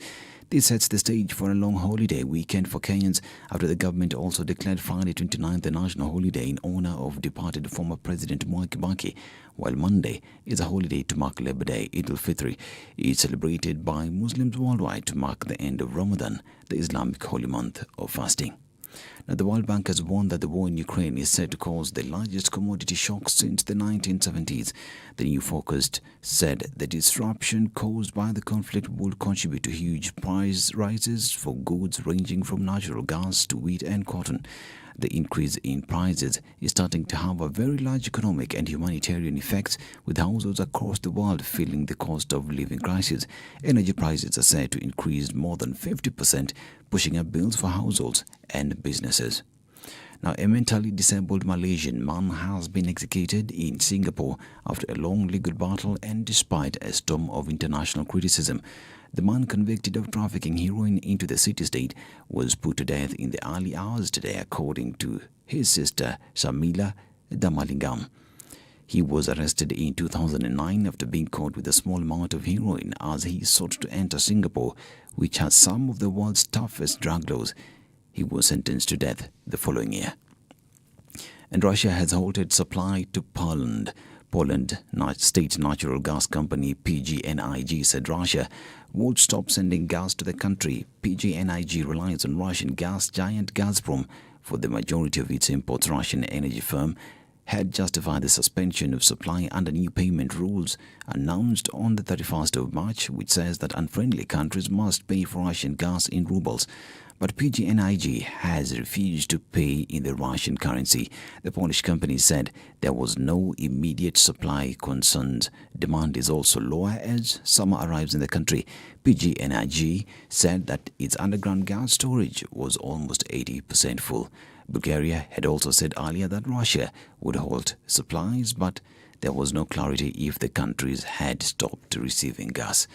And world champion Ruth Chemgetich won the women's 10,000 meters race as the National Athletics Championships kicked off at the Kasarani Stadium.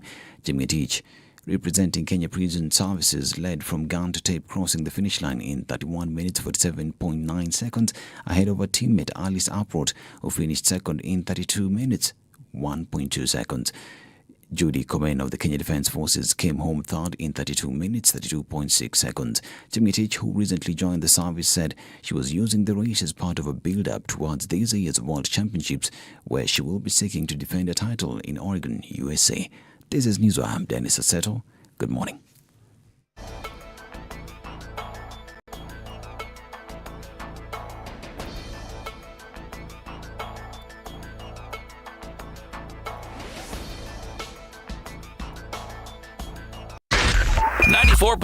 Spice FM, Nairobi. At a few minutes after 9 o'clock, we're looking at traffic still on Langata Road and also some coming off Jogo Road. Other than that, on this side of the city, doesn't look too bad. Mombasa Road not giving up those terrible vibes as we had seen earlier. Traffic is at least a bit better to deal with today. On Gong Road, then going towards the city, Haile Selassie joint not looking really good today. Coming out of Westlands, whole mishmash of traffic, whether you're looking into Lavington, Kileleshwa, coming out Dennis Pritt on the other side, this way, Ring Road, Westlands, State House, Chiromo, not quite sure what's happening there today, but traffic is bumper to bumper in most parts. And looking at Kiambu Road, that looks a little bit better now. And the Thika Superhighway also, much improvement until you get to the Pangani underpass, and that clogs up just a little bit, but then should be open in a short while. Let's see what happens in half an hour. We should be out of traffic hour, and let's see from you. SpiceFM, KE on Twitter, text 40127.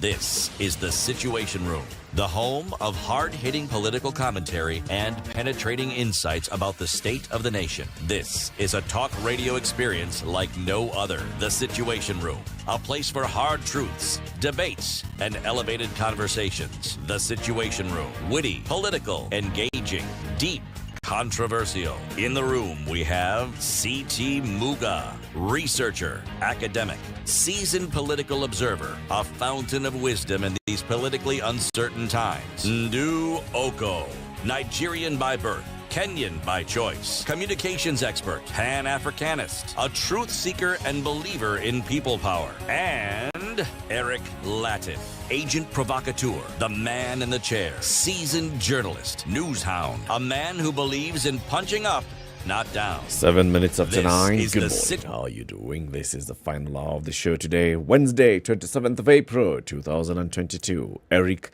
and Ndu with the Nigerian proverb. It doesn't matter how hot the anger is. No matter how hot the anger, it cannot cook yams. Can it at least cook? No. Can you at least boil an egg? No. Nothing that you can eat unless you want to eat salad. True grass. No matter how hot Can it light a fire? What's wrong with you? No matter how hot the anger, it cannot cook yams. You want to be angry. That's your problem. Can you feed us? Cannot. Cool your temper. Anger and nothing. Cool your temper. Sheesh. Okay. Conversation continues. Andrew Franklin is saying, hey, power has been restored to Jalby Drive. Huh? After how many hours? 12. And counting. So maybe that time it was, 14 hours? Wow. 14 and a half hours of no power. Well, welcome back to the living, Andrew. So, today there's a story. Yesterday there was a story. Last week there was a story. Stories that are basically just showing, well, number one, the Ethics and Anti-Corruption Commission and the work that they are doing together with the Assets Recovery Agency. Noticing some discrepancy in a public officer's lifestyle versus their known sources of income. Raising questions through legal means. Going and freezing accounts and finding money in people's accounts. Yes. Finding property owned and linked to these people's accounts. Today's story is about this particular gentleman called Samuel, who is a finance officer at the Ministry of Environment and Forestry, who between January 2018 and March this year is alleged to have siphoned 79.7 million shillings from let's just call it 80 million shillings, okay? That 0.7 blah. 0.3 million is just loose change. 80 million shillings between 2018 January and March this year. Okay? When you were talking about, resist, swearing in of the people's president, the man was sorting himself out, allegedly. Up to March this year, ATM. How did he do this? This man was a finance officer at the Ministry of Environment and Forestry. And he would log on to IFMIS and apply for money impressed to do what? To purchase snacks for the office. Okay, order samosa here, mandas there, Or two. Tea, unataka nini? Kuna chai, kuna chocolate, kuna Milo, kuna Bonvita, unataka nini? I mean, we can do it. This is the Ministry of Environment. You're in an environment of abundance. It is conducive for your enjoyment. Uji ile ya wimbi. Iko bwana. Yes. What do you want? So, for instance, on June 30th last year, the Ethics and Anti-Corruption Commission says the IFMIS transaction from the ministry indicated Karaoke had applied for 6.5 million shillings impressed, which ended up in his personal account. So when the EACC went to court and they sought orders to freeze his account and also to just access his account, they found 1, 2, 3, 4, I'm talking millions, 5, 6, 7, 10, 15 million, 20 million, 21 million, 22,467,999 shillings on the day that they went. Yes. Some 22 million shillings was left there in his account. Okay. The man is a finance officer at the ministry. His salary per month is 31,000 shillings. So even if he was Houdini, or that guy who is caught in the thing, is called what? The one who disappears. The one who's Genie. Genie. It's Genie in a bottle. Yes. I thought it was David Blunt. It's the one who levitates. Even if it was him, it would be difficult to produce 22 million shillings from 31,000 shillings every month. And remember, this 22 is what is left over, Abi. This is what is left. Yes, finished. The EACC says, if just looking at the work that things that have happened under this man's watch, 80 million shillings is suspected to have just 80 minus 22? 58. Not found in their account. They say it must be somewhere in properties. And just we were talking about this the other day. The other person who was working in prisons. Yes. Had 7 companies. He was earning 20,800 shillings. 7 companies, Clean It, Horizon Cleaning, Unitech Cleaning, many things. We don't know whether cleaning was actually done, but this money that these guys had gotten, 80 million, chicken change, 6 times the amount, 460 million somehow, the money that he was able to somehow get. 420 million, sorry. The other fellows was 460 million. That one never happened. So the question is, how? And then this guy, brilliant as he was, went housing finance, bought a house. Went to Toyota Kenya, bought showroom. Went to DTW, bought another one. Pesotas. Lifestyle is not commensurate to earnings and income. Okay? Pesa ikikusumbua, tumia.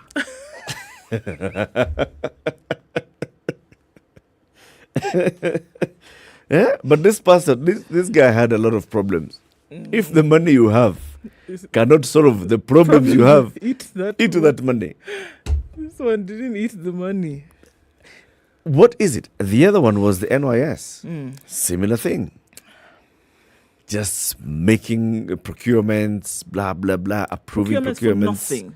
For nothing. Not supplying anything, ending up with a lot of money. Now, here's the thing, though. When you talk about all this, for some time, corruption in this country has been made into sound like, it's a big corruption.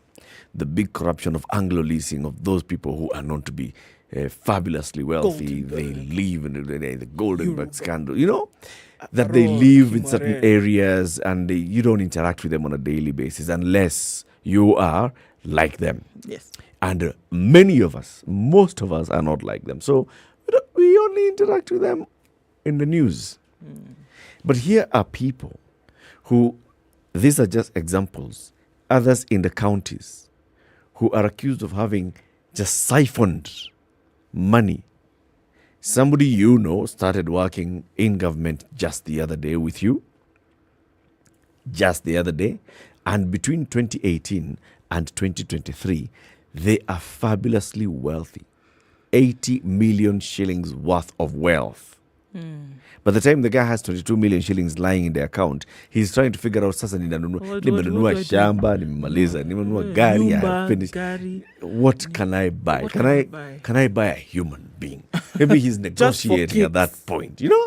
He's wondering what to do with such a huge amount of money suddenly coming to him. However, he has neighbors. He has family, he has relatives, he has people who know him intimately well. He has people who know how he grew up, where he went, what he got in school, what he got in university, whether he graduated university or not, what he was doing after that, what he's been doing.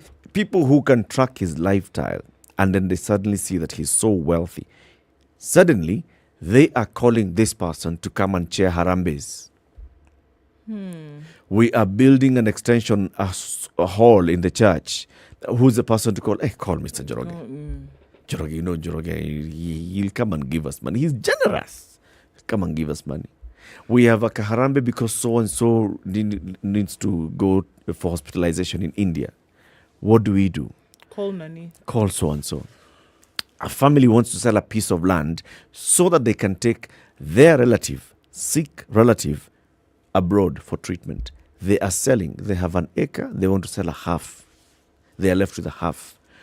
Who can really buy and give us cash now so we take this person?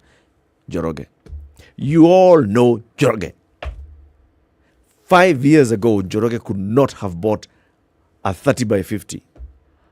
5 years ago, I mean, if you break it down in terms of someone's existence, this was the guy who was living in your one room, who was living in your 1 to 2 bedroom, just like you, paying rent, who probably at some time had the landlord knocking on his door and saying, boss, how far? You've not paid rent. The person who had to struggle to take his children to school, just like you. The person who had to use public transport, just like you. Couldn't afford life on a monthly basis, was living from hand to mouth. This is the person that you existed within the same spaces. You did the same things. You had the same struggle. You had the same life. So, why is there no interrogation then when suddenly fortunes have changed for this individual? He did not get a new job. He did not start a mind-blowing business. He did not move country. He did not do anything outside the realms of your imagination that would have brought in this kind of money. Yeah. But you don't question that. You now endear yourself to this new wealth. And you now invite him into circles where now he's able to fund things like you're saying. Harambe here, a loan here, buy the land for somebody else, send somebody to school, etc., etc.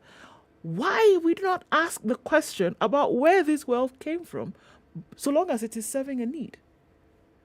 You are taking somebody to hospital outside the country. You are basically selling off what you have so that you can try and save a loved one. And this person, who clearly has stolen money that could have provided health services to you, is the one that you're calling for help. When on a day like no other, you are probably in a better situation financially than him. Yes. Before this thing happened, you're probably doing a little bit better than you were. Before this miracle. Exactly. Before the miracle happened, you're probably doing better than him.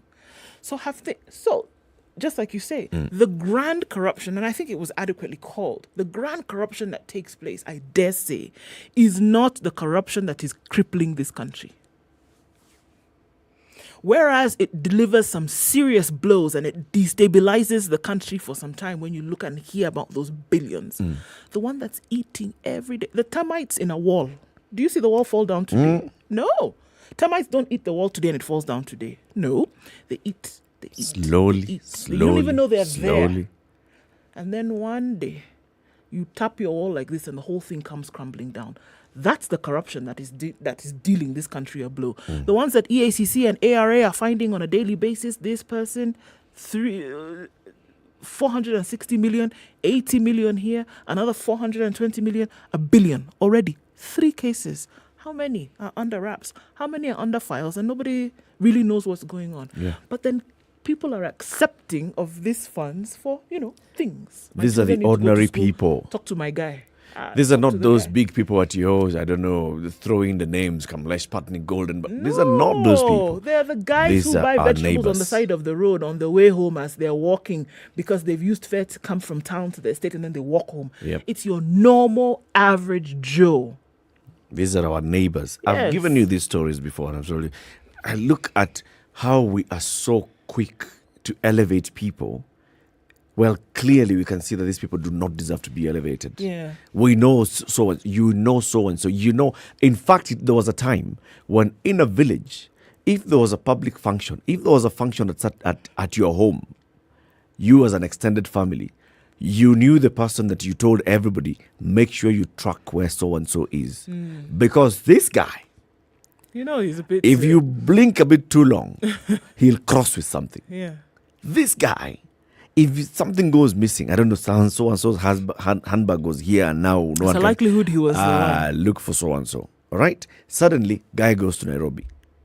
6 months, guy comes to Nairobi driving. And, oh my God! God has done you well. You're not asking. No Surely. Interrogation.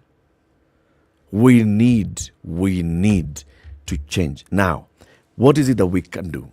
Because clearly, this is happening in our communities. In our communities, when we are sitting here and we are seeing somebody who's fabulously wealthy and we know this guy works for NHIF, NSSF, ministry, blah, blah, blah. He is not a director. He's not a senior director. He's not the PS. He's not the CS. But a guy is living in a big house. The guy is driving big cars. His children are going to have suddenly moved into groups of schools, international schools. The guy's lifestyle has changed. The guy is the one who's now mopping up property. Anybody who is selling property in distress, he's the one who's just buying cash. No problem. The next thing is that he's the guy who wants to be your next MP. And you say, please, here, do have. And then you still go, IEBC should stop allowing these people to vie. No, it's not IEBC, man. Whether this guy was coming to vie as MP or not, you have already elevated him. Indeed. You're almost begging for folks to come and take up these elevated, pedestals, leadership, community leadership, national leadership. And you know very well that there's something wrong with them. But what is it? There's glorification of this thuggery. Because that's what it is. And until we get to the point whereby we're calling things for what they are, and probably, even if you think about who then has the right to call out somebody else and say you should or you should not do 1, 2, 3. And I dare say that maybe it's somebody who has maybe been through the ringers. Maybe somebody who's even had their fingers in the cookie jar before. Probably would be best placed to say, you know what, guys? Look. I reformed. I know how this guy got here. I know how these guys operate. I know what they've done. And I'm the one telling you guys, please, watch out. This is it, because I did it too. Pep Uhuru says, I schooled with this guy. Oh, really? But let me just say I was in shock. People change, or is it we all lack the opportunity to eat? What? That put somebody else in that situation, would they not do the same or even worse? Yep. Everybody looks at this person in envy, not in anger. Not like, how on earth did you get this money and can you come Not and sit wondering down and explain? what do you mean the Ministry of Environment and Forestry has lost 80 million shillings to one person? How? One person. And under the guise of buying samosas and sausages and tea and mandas and porridge and what else? Coffee. I mean, how far can we go with snacks? It's a shame to say. Okay, so now we are healthy, so we are also buying domas and some gouaches and slices. And what? How far can we go? 80 million shillings. How many samosas do you need to buy to get to 80 million?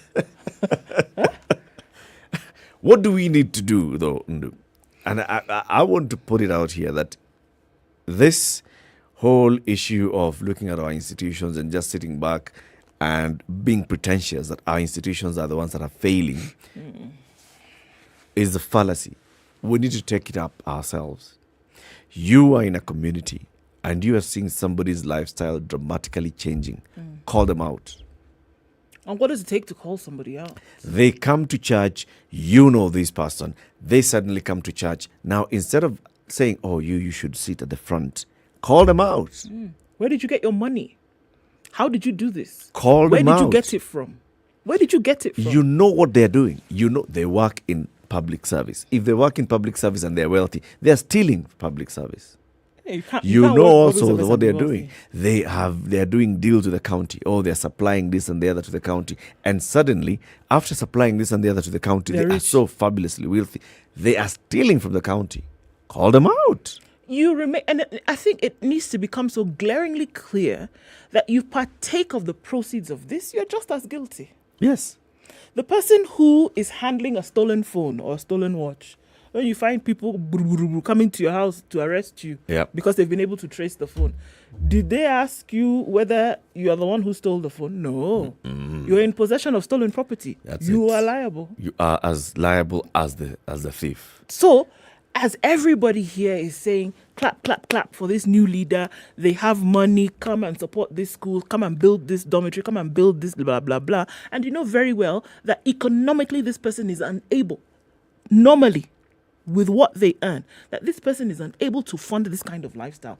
If the question marks don't go off in your head, the warning bells don't go off in your head, to raise question marks and then hopefully to then prod you to start openly asking those questions, or a blatant refusal of their assistance, for example. Maybe you are shy to ask questions, as in, Eric, I beg, can you tell us where you got this money? Okay, let's give you that. We don't want to now start asking you in front of the church. Okay, refuse the assistance because there's a question mark. There's a question. Refuse it, but and no, we want to. So are we sincere? No. The thing is, because we don't do all these things, because we don't question, when you talk about corruption or fighting corruption, the provost of the All Saints Cathedral, once he was here and we ran that promo all the time, what does he say? What we are all angry about is the lack of opportunity to steal. If we had the opportunity, we would steal. It is the lack of opportunity to steal. So we are not sincere when we say we want to fight corruption, that corruption is a scourge in this country. And yet Martha Karua has also been here and she said, a thief is a thief. A thief is a thief. Someone comes to your house, they steal chicken, and then they give you soup from just the legs of that chicken. And you feel, oh, at least I got some soup. At least I'm to distribute here, kitu. Someone goes and steals money from the county, comes, and they're the ones who are contributing some loose change to them in your harambe, and you're saying, at least Amanda kwa county headquarters ameiba, and he's bringing it. At least he's helping somebody somewhere. He's helping here. I mean, he came. He's the one who so and so's child needed to go to school. He's the one who at least paid. Hey, if it were not for him, that boy would not have reported to school. That That bugger has stolen people bursary. Taxpayers' money has The stolen money bursary that could have have gone helped to somebody. this child go to school Exactly. is what he has stolen. Exactly. That child would have gone to school anyway, and you would not have needed to ask for that help. And I'm bold enough to say this morning that the corruption that is crippling this country is not the grand corruption that has been touted for the last 10 years. It isn't. The stories that are coming out and jumping out of the woodwork on a regular basis. Yes. When the Kagushias of the EACC will send you those clips and say, look at what we are finding. Yep. That's what's crippling this country. If in 3 cases, 1 billion shillings already down the drain, how many more are under the covers? How many more have gone the last 10, 15 years? How much money has actually been lost, unaccounted for, that could essentially have saved this country? Hey. What are we talking about? Ukora. Hey. Ukora. We want to take a break. As Zachary will tell you, they say there is no thief and a bystander. You stood there and you watched someone steal, and then you're like, mimi alikuwa hapa, mimi sijakusa. No. What is that guy called? He's called Alibaba and the 40 thieves. Alibaba was the notorious one because they knew his name, but there were 41 of them. Yeah. There were 41 thieves. The thieves were not 40. Oh. And then Alibaba was just there. No. Coxswain or he was their leader. We want to hear from you after this quick break. 0719-012-600. Are we really serious when we say we want to fight corruption? When we do not call out those who are corrupt in our midst, in our neighborhoods, in our communities, in our families. We know them. It's not the people we don't know. We know who it is. We know who is stealing from the public and what they're doing with that money. Just saying because they have opened a bar and they have employed everybody here. Yeah, so therefore they're helping. This is not Robin Hood. Pana. Crime and justice. That's what it is. It is crime and you deserve justice. If we, for example, said Detective McKenna to them, she would, with her colleague, investigate and find huyu ndio mwizi wa pesa and what we need to do and take them to court. Crime and Justice is a series showing on Showmax, and you can just get to watch it for as little as 760 shillings a month. You get to subscribe to Showmax and you watch Crime and Justice. Season 2 is out, Season 1 as well is there, plus other documentaries, series, court dramas and movies, such. sports. Movies and all. The Situation Room, Kenya's biggest conversation. Brought to you by Colgate. Classic soul, R&B, smooth jazz, neo soul, and nostalgic ballads. Make some noise. Yeah! You're listening to SpiceFM.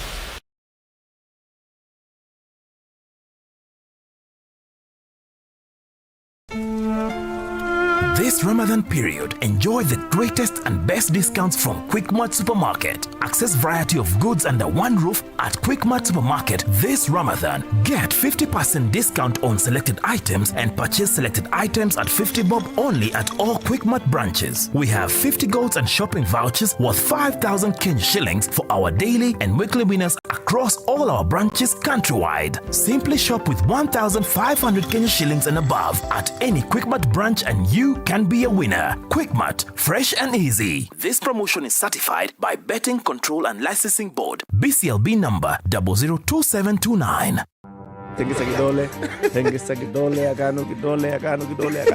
Thank you. The political class, the contestants, everybody is trying to outsteal the other. Remorse is not taught in any school. Manners is something you get from your mother. You don't get it from your political party. Why are we so unfocused as a country? Why are we spending money and resources, yet we have real challenges in this country? This coronavirus pandemic should teach us one thing, that universal healthcare is critical. It's now raining in Nairobi at 19, highs of 23 and lows of 16. Mostly cloudy at 18 in Nakuru. We'll see highs of 24, highs of 23 in Nyeri, where it's raining as well at 19, and 18 degrees and sunny in Eldoret. 24 will be the high. It's raining as well in Mombasa now, highs of 31, and we'll see highs of 31 in Malindi as well, where it is raining. Mostly sunny at 23 in Kisumu, highs of 27 and lows of 19, while Kakamega is sunny at 24. We'll see highs of 26 and lows of 15. Rain showers continue in Kampala at 21, highs of 24 and lows of 19, while in Dar es Salaam it's mostly cloudy. We'll see highs of 29, and Johannesburg cloudy at 6, highs of 18. 31 will be the high in a mostly sunny Lagos, and at 23 it's raining in Kinshasa, highs of 30 and lows of 23. 12 degrees and sunny in Beijing. 15 will be the high and lows of 9. And we're looking at sunny conditions at 6 in Paris, highs of 19 and lows of 5. While in London, it's 9 degrees and cloudy, highs of 13 and lows of 6. New York, cloudy at 13. Coming into Wednesday, we'll see highs of 14 and lows of 4.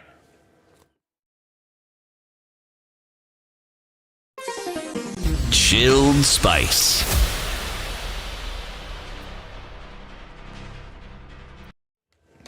Okay, some dodgy work happening on Mombasa roads and Uhuru Highway.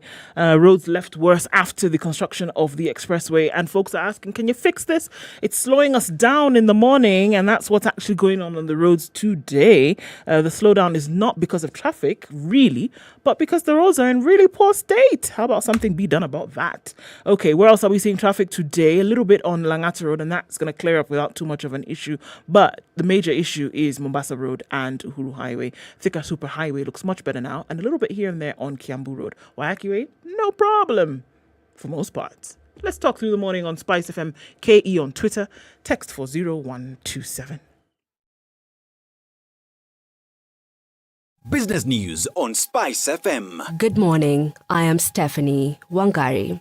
The International Monetary Fund will soon disburse another 28.2 billion shillings to the National Treasury to help the county recover from the ravages of the COVID-19 pandemic. This follows an agreement between the IMF staff and the Kenyan authorities. It will be the third disbursement of the 256 billion shillings credit facility that Kenya signed with a Washington-based lender on April 2nd, 2021. The disbursement will push to 136.3 billion shillings, the money that Kenya has received from the IMF, with the country expected to institute a raft of policy changes to remain in the good books of the Bretton Woods institution. Kenya is in talks to import a third of its fuel from the United Arab Emirates UAE on credit in efforts to cut the dominance of oil majors who have been blamed for the fuel shortages. Top officials in the energy sector are in negotiations to allow the state-owned National Oil Corporation of Kenya, NOC, to ship in 30% of the country's diesel and petrol needs. NOC will be expected to sell the bulk of the UAE cargo to small independent dealers who have recently been cut off from the wholesale market in a shift that partly contributed to the biting fuel shortage. Now, Kenya has been ranked fourth in terms of the number of dollar millionaires, according to a report by research firm New World Wealth and Henley and Partners. The Africa Wealth Report 2022 indicates that Kenya has 8,500 individuals with a net worth of over 115.7 million shillings. The population of Kenya's dollar millionaires in the study is significantly higher than estimates in other reports, indicating the difficulty of tracking the wealthy in Africa. South Africa has the largest number of dollar millionaires at 39,000, followed by Egypt 16,900 and Nigeria 10,000, according to the Fast Wealth report by Henley. That's your business news. I'm Stephanie Wangari. Business news, keeping you up to date on all your money matters.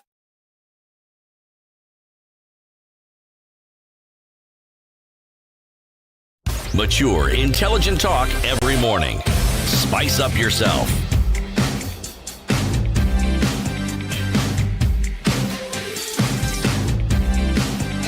Mornings done right. 94.4 Spice FM, Nairobi. We're going to open up the phone lines for you to call in 0719-012-600. Are we angry at corruption, or are we angry at the lack of opportunity to participate in corruption? Because there's anger. When there's corruption in this country, there is anger. Shout. How corruption. could they? Yeah. But are we really angry at corruption?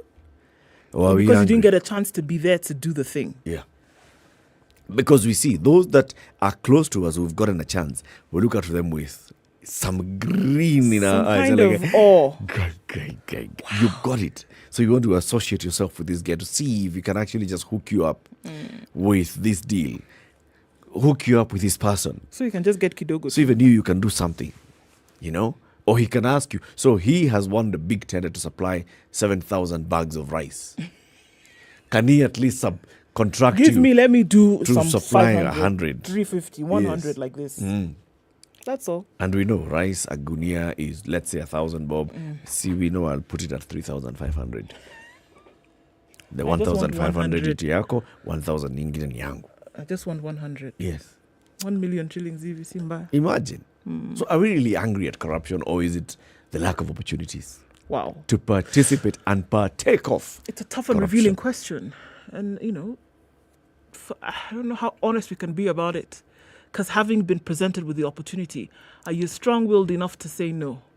Well, you say, no. You know what? I'm a principled person. Let's ask Zachary. Zachary. Oh, good morning, people. Good morning. Where is our old Guka there, Mr. Muga? Where is he? The old Guka is speaking to the oracle. Okay. I know probably he is attending some other national, they call them what? National issues. Matters of national importance. Good. That is the phrase. Now, I hope you are doing good. And let me say this, as far as how we treat the guys who seem to have met Jesus and greeted him and give them goodies, well, they are countless. And let me just say about it too and relate about how we people now on the ground receive those people. I have told you time and again that I come from Gatogo South. Yes.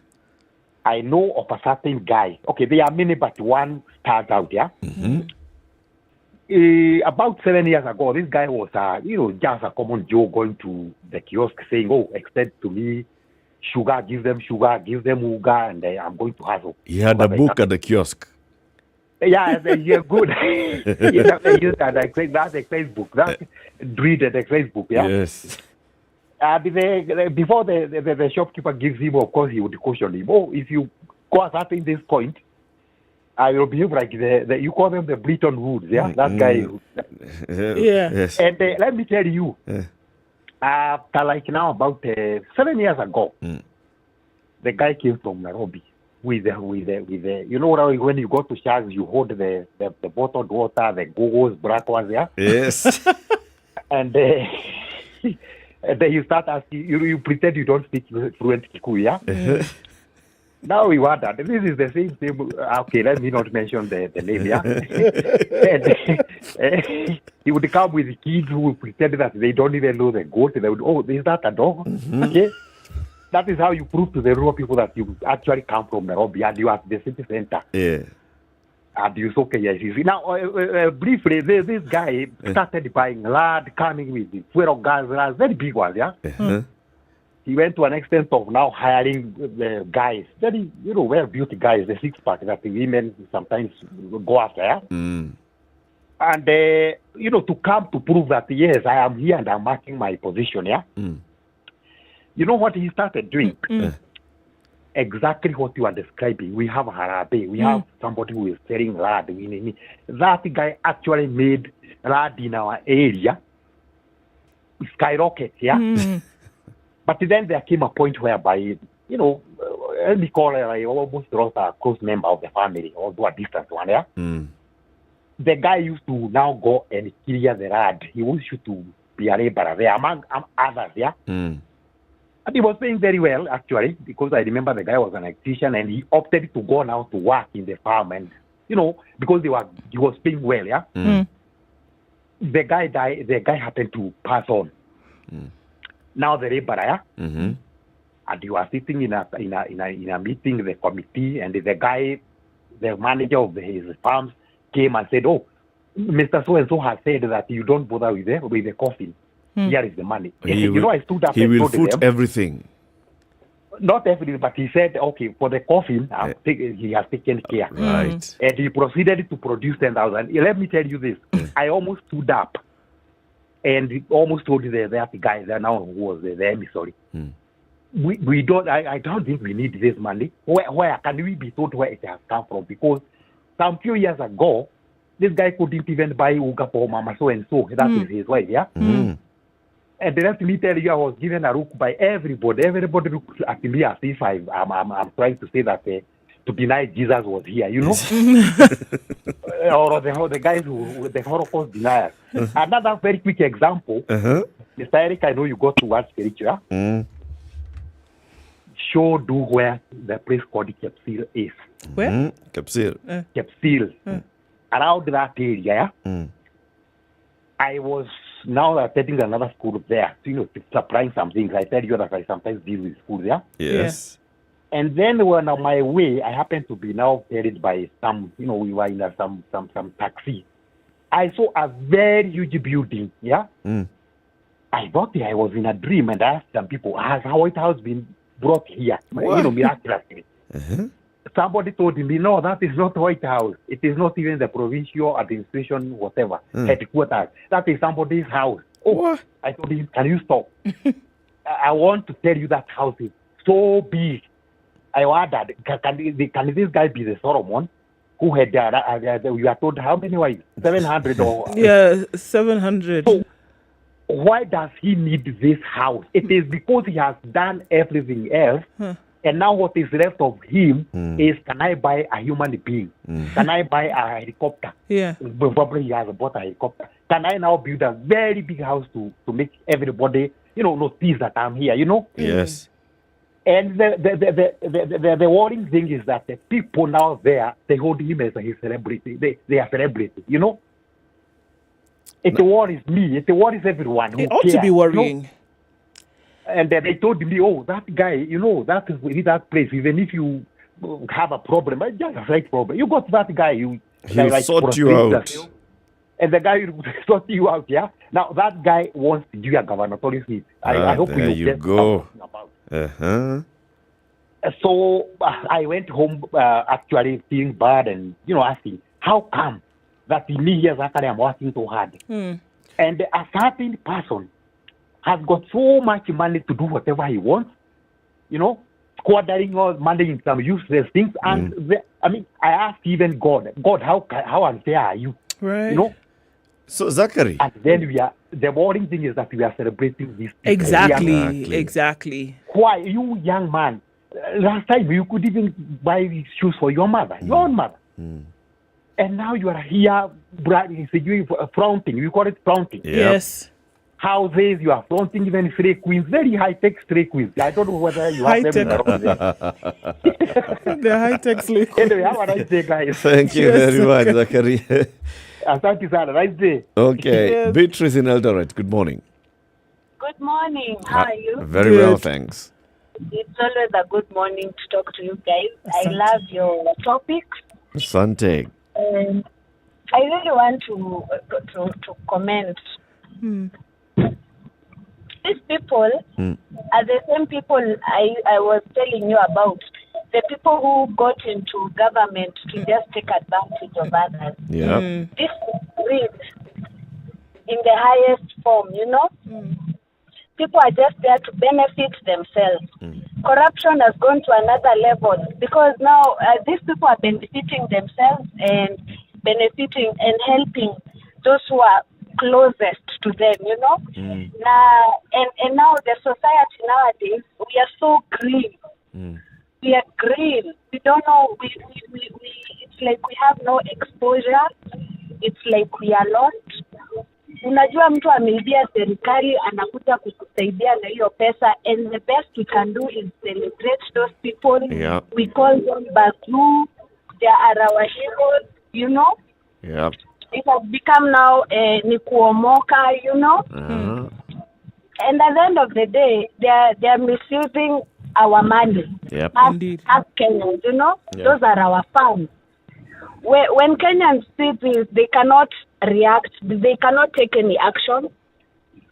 because I myself, I am a paintress. I paint, and whatever I earn, honestly, hata ningefanya kazi 10 years, think I earn 22 million. You know? Imagine. We have to be watchful. We have to speak out. You see the way you guys are speaking out. You're giving Kenyans mnatupatia platform. You know, and you people are open to the point of now you mnawa expose. We need to expose these people. Because at the end of the day, you're 80 million. 80 million. Ingesaidia how many families? Oh, I mean, that is unbelievable. How many families can 80 million help? Very many families. It's a lot of money. Very many youth. You know? Yep. These people wachukuliwe sheria sasa. We are tired.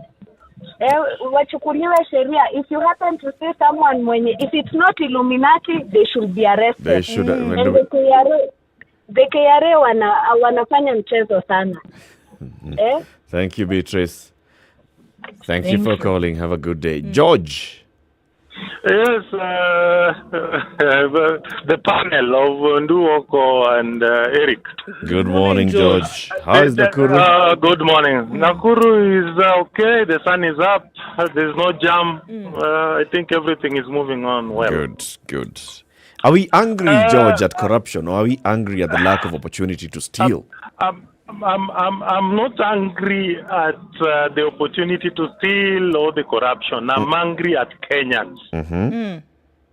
We are ready to kill one another when you mention my tribesman to be corrupt. Yep. That is what we are. That means corruption and us are one. I don't want to blame any institution or anybody else. It is Kenyans themselves to blame. Because if anybody mentions anybody, and most likely this person is coming from some area or some tribe, the entire clan will, you are targeting our person, you want to finish us, and so on and so forth. Now, they don't care about the hospitals that there are no medicine. They don't care about the hospitals that no doctors are not being paid. They don't care about that. They only care about this guy who is being targeted. You see? And we are corrupt. The entire system is corrupt. It's all of us. Actually, all of us, we are corrupt. How is it possible that someone with a corruption case, their cases can run up to 2 years? Or more. And someone who has just stolen a packet of unga in a shop or a supermarket, his case goes for a week and he's behind bars. Yeah. And we celebrate those who come to bail that person without asking the source of wealth of the person who's coming to bail. And we are going to elect them. The most funniest part. Yeah. We are going to elect them. Thank you, George. Thank you. Thank you for your anger. Thank you. Thank you very much. Have a good day. Hussein. Good morning, guys. Good morning. MashaAllah. Thank you very much, guys, for the opportunity. It's been a great month. Inshallah, we are closing our Ramadan next month. Next week, actually. Yeah, so I wanted to contribute regarding corruption. Yes. I look at it from a culture point of view. Today, if you go to the village and you have your younger brother, for example, or your siblings, and you are visiting the village, and one of the siblings is a big entrepreneur. Yeah. Eric, you know what will happen. For example, you are the one who is there early. And my younger brother comes after me. The function cannot start. Yeah. Until he comes. Until the guy comes. Yeah, so actually it is the way we have seen money. I mean, getting money at all costs, even if it is by killing, you know. Yeah. It's something that actually it is deeply ingrained in the society. Yeah. Indeed. I mean, the success of our forefathers, where guys will work hard and, you know, if you want capital, you go to a bank, you get a loan and you work hard to repay the loan. Yeah. Yeah. I mean, that one has gone. These days, people just want to cut deals. I listened very, very, very keenly to Jerotich. I think she came some few weeks ago. Last week. And last week, yes.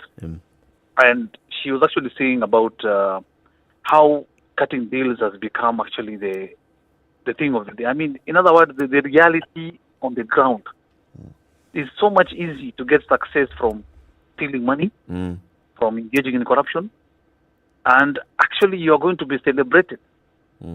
So I don't want to blame the young people. This is the kind of a situation that we are in. How can we get ourselves out of this, Hussein? I mean, like you're saying, it's true. It's become a societal issue. It's sort of like a culture that we have, that we celebrate acquisition of material wealth at all costs. Yes. How can we reverse this? I think it's all about education. Try our best to change society towards ethical standards. Because, there's nothing like ethics in this country today. You can get anything that you want. In other words, we really have to educate our children for our good, for our sake. Let me be very honest with you, because you can see even the war on corruption. It's a difficult war. A country like Nigeria today, I've been there several times. You can't imagine the way people are living. The squalor, in other words, we are not even there, but we are heading there. You can see the situation in that country today. I mean, where corruption is actually being glorified. So I think it starts with education, where we can be able to, parenting can, parents can work towards ethical standards, where we can raise our children so that we can be able to go back to the way. And also, the leadership also has to play a very big role, because if you can't hold people in leadership accountable, like what this government has done, this government has failed because they have not been holding people accountable. I mean, you find people, even the president comes and says 2 billion is lost every day. So what is he telling us? So I think accountability also starts with the leadership. The new government that is coming in, you have to hold the people who are in leadership accountable. It starts from the top. If rotting starts from the head, then also development and success will start from the head. Because we are all corrupt, I'm telling you. We are all corrupt. It's just that we have not got an opportunity to steal. Indeed. Good day, Hussein. Guys, thank you. Good day, and Ramadan Kareem. 0719-012-600. We are talking about corruption. We've seen incidences of corruption. The stories that are coming out of the court now, work being done by the EACC, by the Assets Recovery Agency, going to court, middle or junior officers being caught with not just a hand in the till, but they have entered the till. They're in the till and closing the cupboard. They are the ones you find there. And they have everything. They are sitting there eating. They've covered themselves up. It's like those videos that you see of young kids, and you went back and you found they opened the flour jar or the peanut butter. Everything inside, covered head to toe. That's what's happening in our public service. And we are seeing that. An officer who earns 31,000 shillings with 80 million shillings worth of wealth. And they just moved into this department in 2018. Just the other day. Just the other day. And it's okay. And it's okay. It's okay. It's not okay. Come on. Walter in Nakuru, good morning. Good morning, Eric, and good morning, too. Good to hear from you guys. Good morning. Good to hear you as well. You know, the statement that you guys made that we lack opportunity to eat. It's funny, but not funny. You know? But what my opinion is this. We're in a digital era. Why don't we digitize these government institutions, whereby we make it harder for them to siphon money? I'll give an example like Safaricom, and I use them. When you pay your employees, there's a system, a security system check, whereby you have to go through 3 levels of approval. No, okay, I am the chairman or the CEO of my company, but then I can't pay my people directly. There are other 2 people behind me that have to approve, so that we know who did this, who did this. The same thing can be applied to these government institutions, because, my goodness, 80 million in this current age. And then over here we hear news that Kenya is number 4 among the dollar millionaires. So it is just appalling in every angle you look at it. So my opinion is digitize. We just need to digitize. Yeah, we digitize because we have. IFMIS is digitized. And yet. It was through IFMIS that, for example, on June 30th last year, Mr. Njoroge Kariuki applied for 6.5 million shillings interest to buy sambusa, mandas, and it went through. Sausage. It went to his account. From IFMIS. Not paper delivered to somebody's office in an envelope. You got me on that one, and I think we have brilliant Kenyans. But thanks for calling. I'm sure there are areas of improvement that are needed. Asante sana, Walter. That is true. Let me finish with one statement. Mm-hmm. And I think I mentioned this one once. A country well governed, poverty is something to be ashamed of. And a country badly governed, wealth is something to be ashamed of.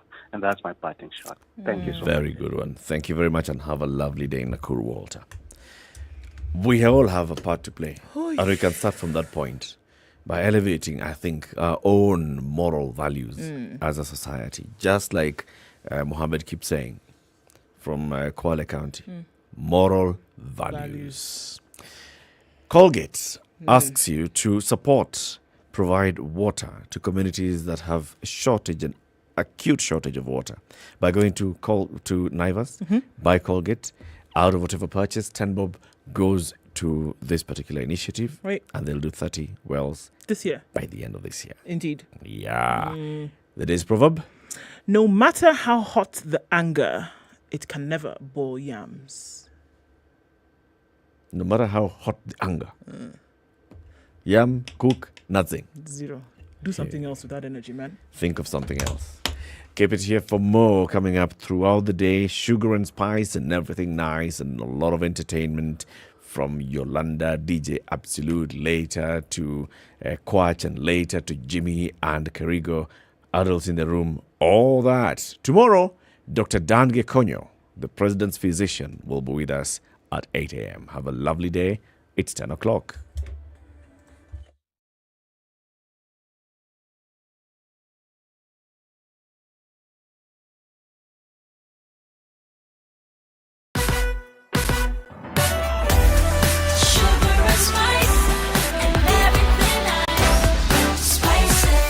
Spice up your life